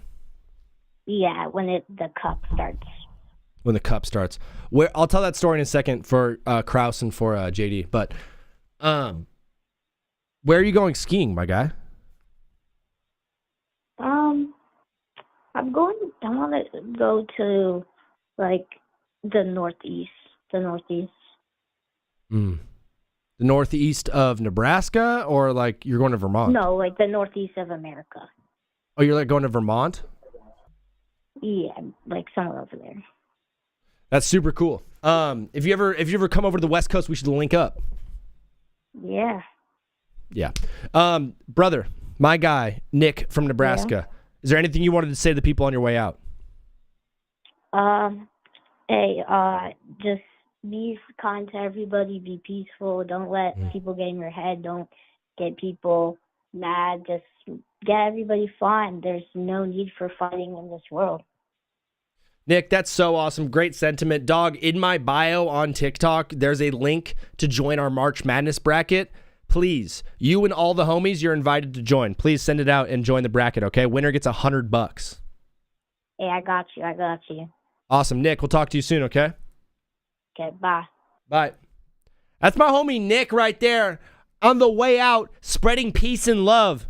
When 48 hours ago, he was the one who called in and said he wished Hitler won World War II. The duality of man. We're about 24 minutes away from break number 2 on the show and the end of TikTok. So we're going to be rolling for another 24 minutes on TikTok, chit-chatting with the boys, hanging out, having a good time. But Kraus and JD, if you guys want to hear the Shane Gillis story, I can just go on that right now. So, a little bit of a history of me. Paprika on some of the stuff in there, maybe. I'm kind of lost on some of the clips. Because some of the clips I be cooking, what I like to say in the middle of it is like paprika. So then when I search later on in the show, it could just pop right up, and there it is, loud and proud like a homie. Should I go Gatorade right now, or should I go mini liquid death? I'm going liquid death. I want them bubbles. I want a bubble gut. I used to be a tour manager and producer for. Oh my gosh. After college, I went to college at Boston University to study filmmaking, and I minored in film studies. Liquid Death. Kraus, come on now. Shout out to you.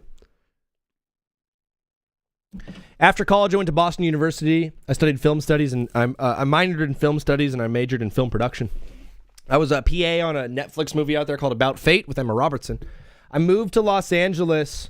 My family's in Orange County, which is in Southern California, about an hour and a half, 2 hours south of LA. I moved up to LA.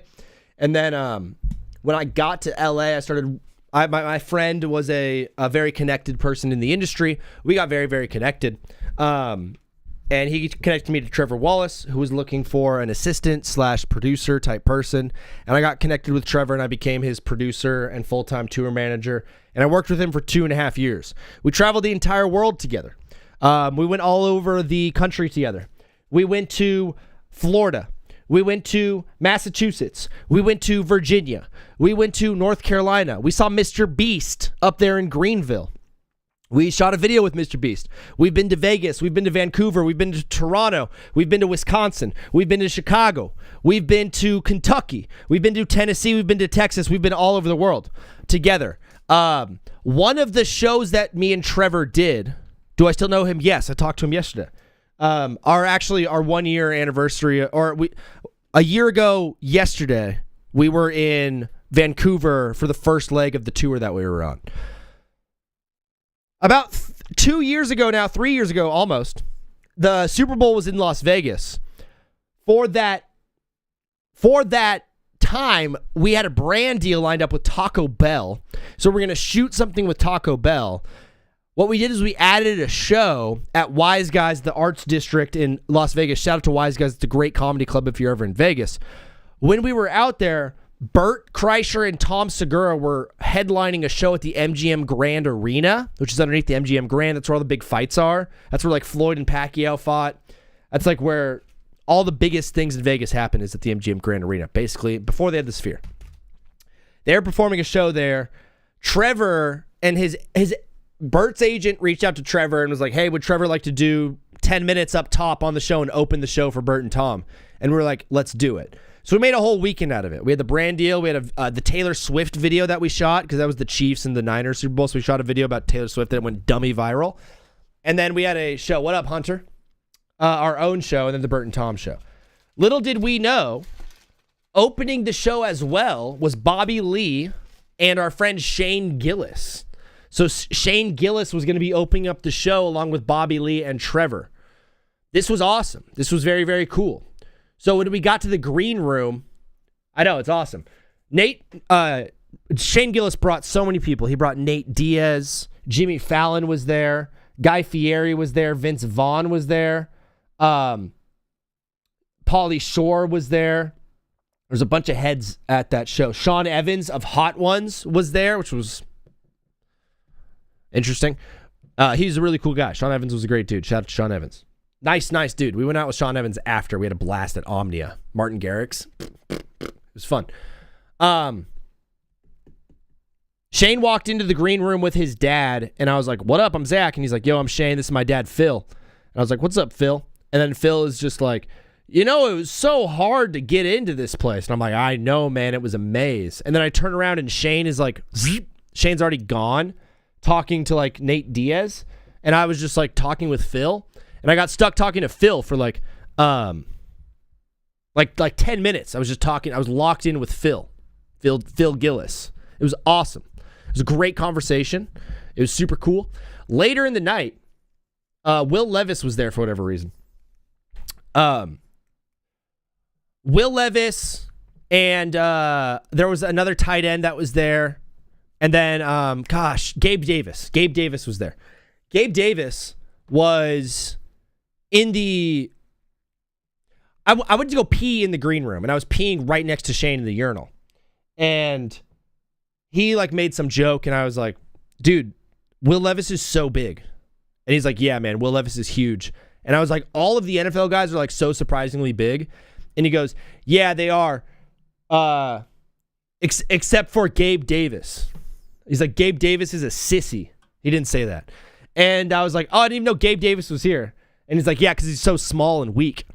And I was like, well, he's being kind of weirdly mean to Gabe Davis. And then the stall opens up behind us, and it's Gabe Davis, double birds to Shane. He's like, oh, I didn't know you were there. And it was like a huge joke, and it was very funny, and they laughed and started wrestling in the bathroom, and I walked out.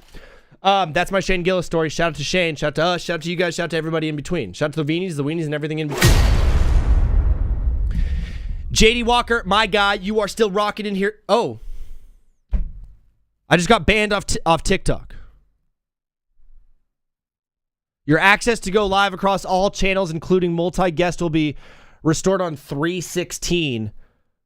My live access was removed for violating community guidelines. What happened, Kraus? I left to start this show. What happened?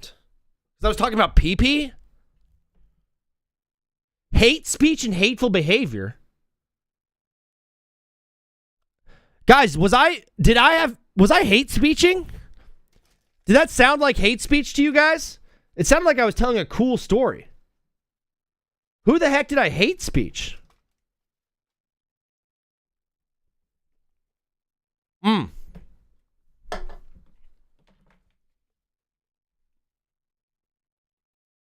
No.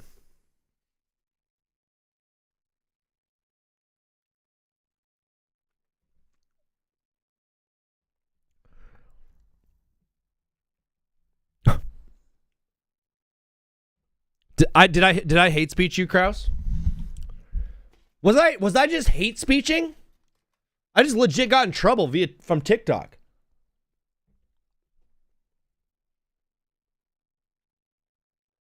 It says select a reason for your appeal. My live does not contain the content mentioned in the notice.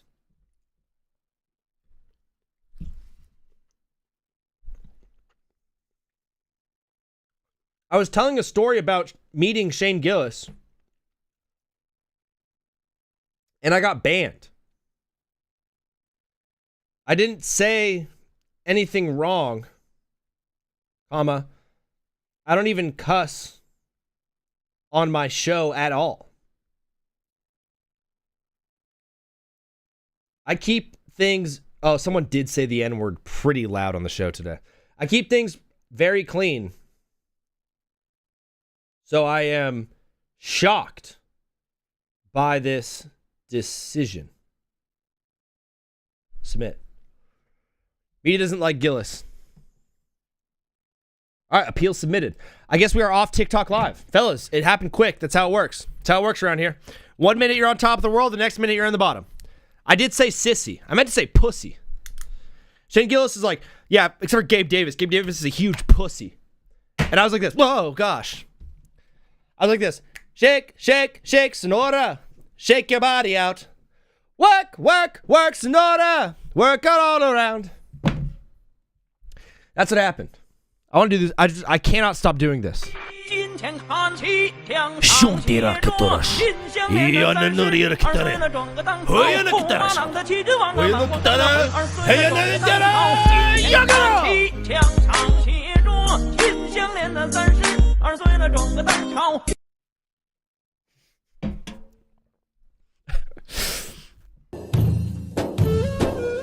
Ooh, I can't.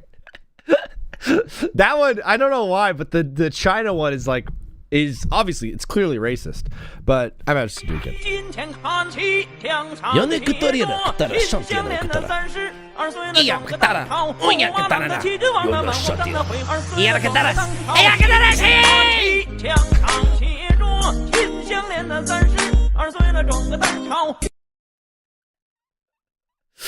It's hard for me when I do the funniest thing I could ever do, which is just what I did, that's the funniest this show will ever be.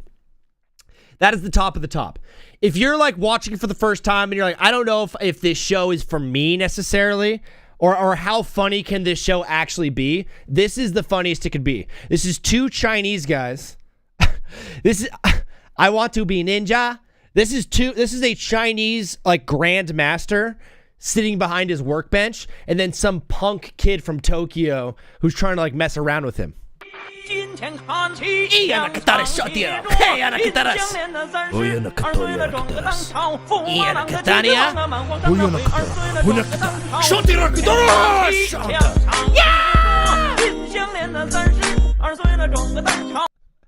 It kind of goes hard too. China rap. Someone just left. Like, all right, this show's not for me.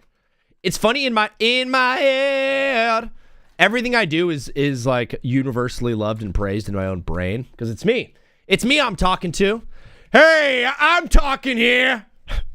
I don't think we highlighted this enough, and I just wanted to like make this abundantly clear. I am a huge fan of the NBA. I'm a huge fan of what happened this weekend. This week in the NBA, and I'm getting somewhere very funny with this. So if you're like, I don't want to talk NBA, just hold tight. Hold on tight to your dreams. Hold on tight to your dreams. There. Okay. We had Bam Adebayo put up 83 points in a single game. We had SGA pass Wilt Chamberlain for consecutive games with 20-plus points at 127 games. But the biggest achievement in the NBA this week was neither of those two things. It was the fact that the Lakers put out a lineup with Luka Doncic, Luke Kennard, Jake LaRavia, Austin Reeves, and Drew Timmy. Ladies and gentlemen, the Lakers put out an all-white lineup.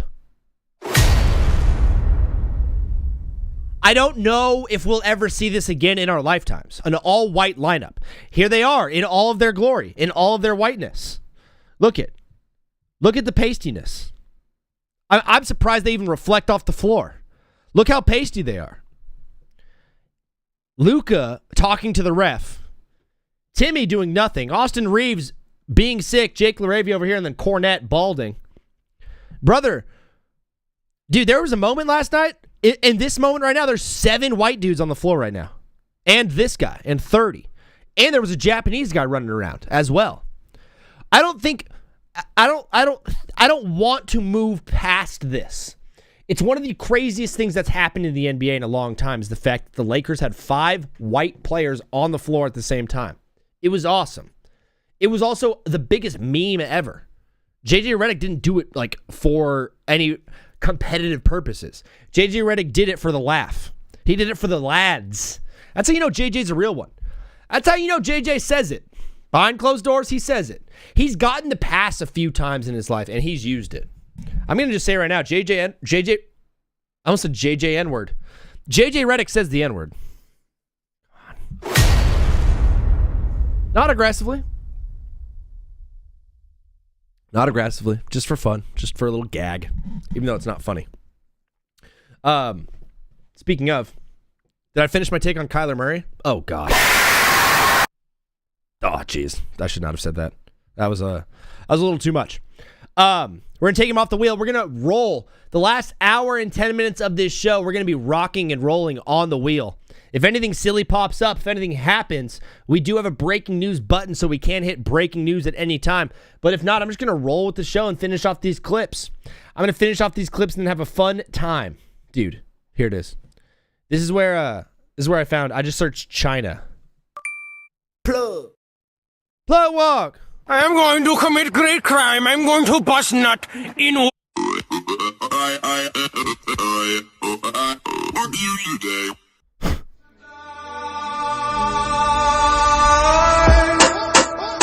We are Charlie.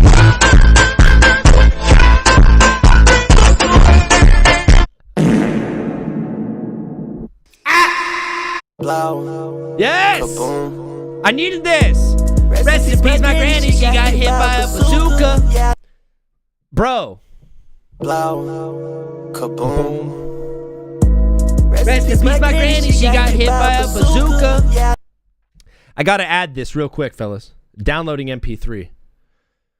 Rest in peace, my granny. She got hit by a bazooka. Every time I hit them with the hookah. Who that is? What that was? Oh, that granny. She done. But I wanted to just hit on the granny part. Kaboom. Kaboom. Rest in peace, my granny. She got hit by a bazooka. I want to edit it. I want to edit this. Edit. So it just hits right here. Rest in peace, my granny. She got hit by a bazooka. Yeah. Rest in peace. That's so weird. Sorry, fellas. It should just be like this. Rest in peace, my granny. She got hit by a bazooka. Hey! That's so tough. That is absolutely so tough. That's exactly what we wanted it to be. That is 100% what we wanted it to be. Rest in peace, my granny. She got hit by a bazooka. That's the worst death that could ever happen to your grandmother. Honestly, though, I would rather have my grandma get blown up by a bazooka than die of old age. The story, Paprika. The story of like, hey, dude, I heard about your grandma. And you're like, yeah, man, it was tough, but she was old. That's what you always say when it's your grandma or grandpa. Like, dude, I'm so sorry about your grandma. You're like, yeah, I know. She was old. He was old. He had, his brain turned into farts. He had a brain full of jelly. Oh, okay. And then everyone's like this. Oh, okay. So it didn't matter that much. Dude, imagine me like, dude, I heard about your grandma. And you're like, yeah, she got hit by a bazooka. Where are you? Are you in Iran? Are you in Tel Aviv? Are you in Warsaw? The idea of like having a grandmother pass away is one that's not unnatural, right? I think one of the first instances of a young child becoming aware of death in general, because there's a young time in a young person. There's a time in a young person's mind where they become cognizant of the idea of death. We are not born with the innate notion of passing on, of unlife. We are simply so enamored with life, with being alive, that we don't necessarily have time to think and consider what it means to not have, right? Most often we're introduced to this idea of death, this subject of death, this noun, this thing, death, through media, right? We watch Toy Story and we're like, oh, the toy died. We watched Lion King and we're like, oh, his dad died. We watched, what was the first? Barnyard. Barnyard was the first movie I cried in. The first movie I ever cried in was Barnyard. When the dad is getting attacked by the wolves and he's like, well, I won't back down. No, I won't back down. You could stand me up at the gates of hell, but I won't back down. The first movie I cried in was Barnyard, right? I remember being a young lad and my dad taking me, the first movie I ever cried in was Barnyard. I remember being a young lad and my father taking me to go see Barnyard.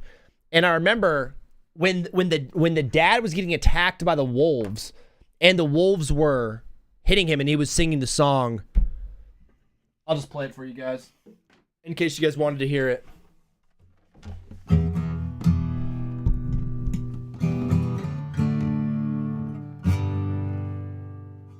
Well, I won't back down.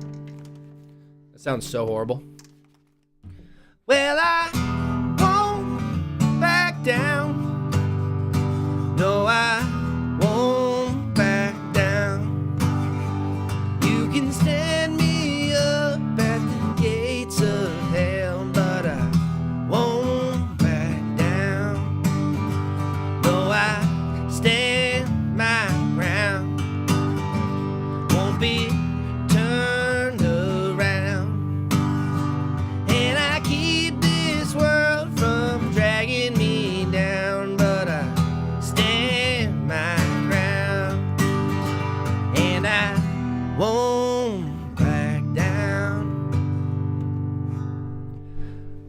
when he was singing that song. Well, I won't back down.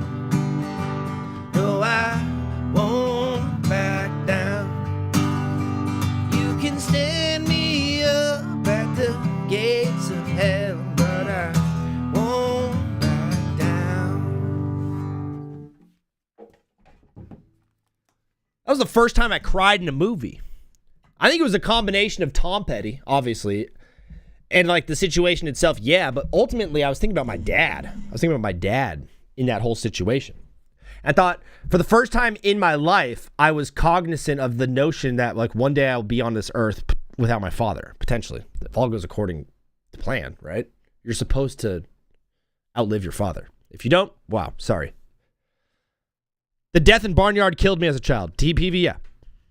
Kraus, let's go.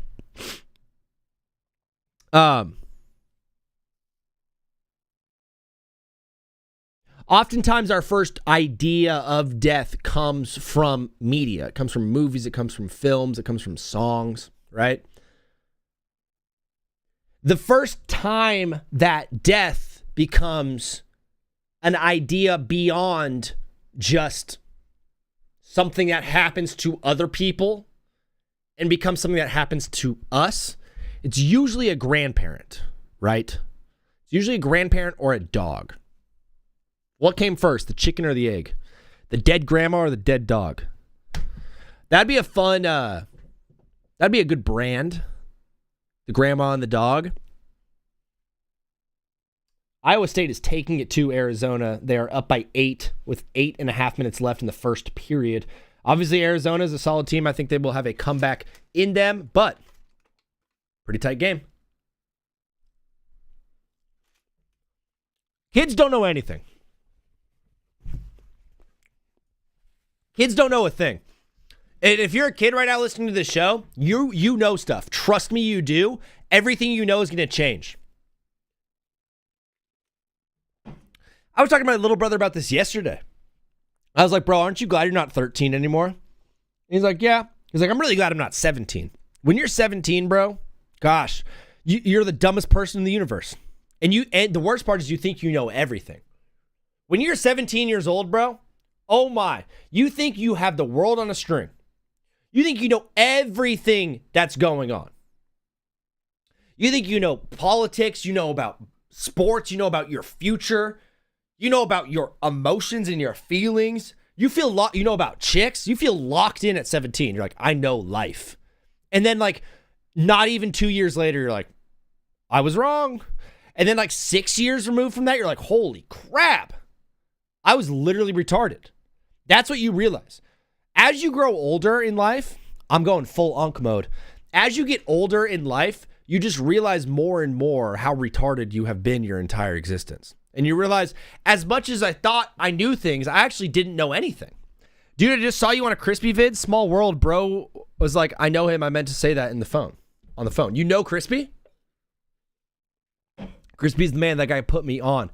We're entering hour 4. I'm going to take a 5-minute break. I'm going to be back in exactly 5 minutes, guys. But hold tight. I have a funny clip on the way for you right here. Nick Wright, when trying to fix the All-Star game, he said it very plainly. He said what you and I have been thinking for a long time. You should just make it black versus white. What? Nick Wright, on Bill Simmons' pod, said, I have a way to fix the All-Star game. Just make it black versus white. What? Nick Wright, are you serious right now? Italy's goalie just got hurt. Here he is. Here's the man himself saying it. So you guys don't have to just take my word for it. How would you fix the game on Sunday? Well, is it fixable? Because I don't think it is. It's fixable in 4 years. Oh. If your guy Con Knipple. One thing about Nick Wright is he's one of the most gifted guys in sports media right now. How do I put this nicely? I'm not even going to say it. No, I'm not going to say it. He needs a haircut. I hate his long hair. I love Nick Wright. I really, really do like Nick Wright. He's got some great things to say. Say? What? I don't know. Continues on this trajectory. And we just have to see. Yo, what the heck just happened? I'm Stoops gave out 10 subs? Stoops, brother, are you kidding me? It's money turning me on. Hey, it's money Bro! That's so nice. Dude, Stoops, thank you so much, bro. Who got one? Rallycap just got one. Rise Gaming got one. Lacer got one. EZ got one. EZ Clips got one. Block. Greeny Hunt Jr. Wow.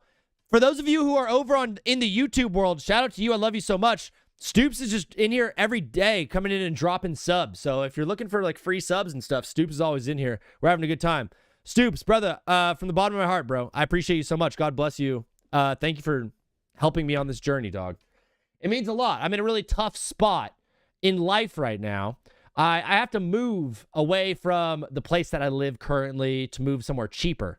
And with that, you lose a lot of friends and people in your life and community and sense of normalcy, and a lot of things happen. But brother, I am grinding to make this show happen, and I appreciate you so much, Stoops, for being there to help me out as well, man. It means a lot. You're the best, brother. I love you a lot. Daddy, chill. I love you. I'm not going to chill about it. But here we go. Nick Wright. Thank you, Stoops. Say, you know what? PC headlines be damned. I know where you're going. White guys versus black guys. Yeah. Luka, Yeah. Joker, Flag, Reeves, Knipple, against Wimby, whomever. And I'm telling you right now, guys would play fucking hard. Guys would play really hard. If you went with the all-white team, Stoops, for real, man, brother, love you. The all-white team would be Luka, Austin Reeves, Cooper Flag, probably at this point already Con Knipple. We could go with a Sabonis character in there. I would even throw in a Tyler Hero in there to shoot some threes. The question is, what do we do with light skins? What do we do with mixed? With those who have black dad, white mom, because I know already there's not a whole lot of white dad, black mom NBA players. I'm going to go out on a limb and say there are no NBA players that have, there are no mixed, I'm going to go out on a limb and say there are no mixed NBA players that have black mom, white dad combo. Most mixed NBA players, in my opinion, are going to come rolling in deep with the black dad, white mom. That is my thought on that. If in case you were wondering what I had to think about mixed race athletes in the NBA and who of their parents is black, those are my thoughts exactly. But what do we do with the mixed race? What do we do with those who have both? I'm pretty sure Jason Tatum has a white mom. Is he allowed to play on Team White? Are we letting half blacks? Are we letting him play on Team White? Or if you have any presence of melanin at all in your system, you are on Team Black. I don't know. Klay Thompson, for instance. Klay Thompson. Slightly white presenting, black dad, white mom. Can he play on Team White? I'm pretty sure Steph Curry's mom is white. Because I'm telling you right now, it's going to be a lot harder to get a roster spot on Team Black than it is on Team White. So if you have a mixed race athlete in the NBA, what team are they allowed to play on? I vote that you could do whatever you want. It's a crazy topic of conversation to be having. Like, I'm an actual lunatic. Paprika.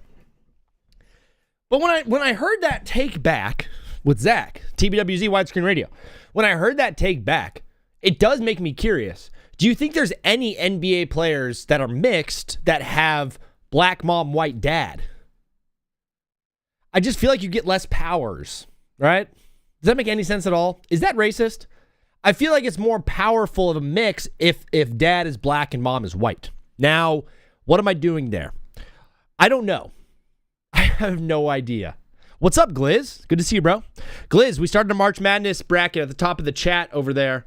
Fantasy.espn.com. You can join the bracket. Winner gets $100 free from Vini. So join that. I don't think there is much of a difference if your mom or dad is black in terms of like what you have, what gifts you have athletically. I would assume though, because men are generally more athletic than women and stronger and things like that, biologically, not mentally. I believe that there is causation to believe that most of the powers that NBA players have, if they are mixed, would come from their dad.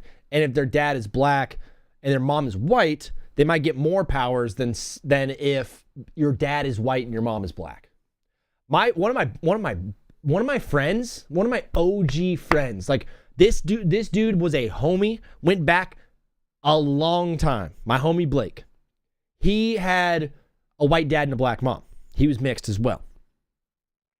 He was good, but he's not playing in the league today. If the roles were reversed, would he be in the league? I don't know. I'm not a scientist. I don't think there's like a Punnett square for athleticism. If there was, Gregor Mendel would be all over that thing, dog. Gregor Mendel out here doing Punnett squares, bro. That was my favorite time in biology. When the teacher was like, hey, it's time to learn about genes. I was like, okay, let's go, Sydney Sweeney. Dude, rocking a Punnett square? Rocking some Gregor Mendel? Rocking Gregor Mendel with the sweet peas? Girl, I'll split your pea with my Gregor Mendel. Shout out to me. Shout out to us. That one kid who said the N-word who has bad parents. I bet plus he has a red flag. He said Bam is the best. True. Forgot about that. I forgot I'm going to clip that out. And Gliz, we've talked about everything under the sun, dog. I've got a couple more takes on the wheel that I have uploaded here. If you can see this wheel, it looks like it looks like this. I'm also taking song requests. If anybody wants me to do a song, I'm taking song requests. I've got a couple UFC topics, the Steelers, and then some NBA stuff. But Gliz, if you want to call in and talk NFL free agency, you absolutely are allowed to do that. But before that, Gliz, I'm going to spin this wheel and get on it. I really want to talk UFC. I've been hankering to talk some UFC. But we'll continue on the Oklahoma Smoke Show by Zach Bryan. I don't know any Zach Bryan stuff, so I don't know if I'd play that one well. How does it even go? I can't play music right now because I'm on YouTube as well. Is anyone even in YouTube? Let me check. Let me CHECK. Pop me a pity. I got a check. No, you're good. I got it. All right. For those of you who are on YouTube, we're going full time over to Twitch. Love you.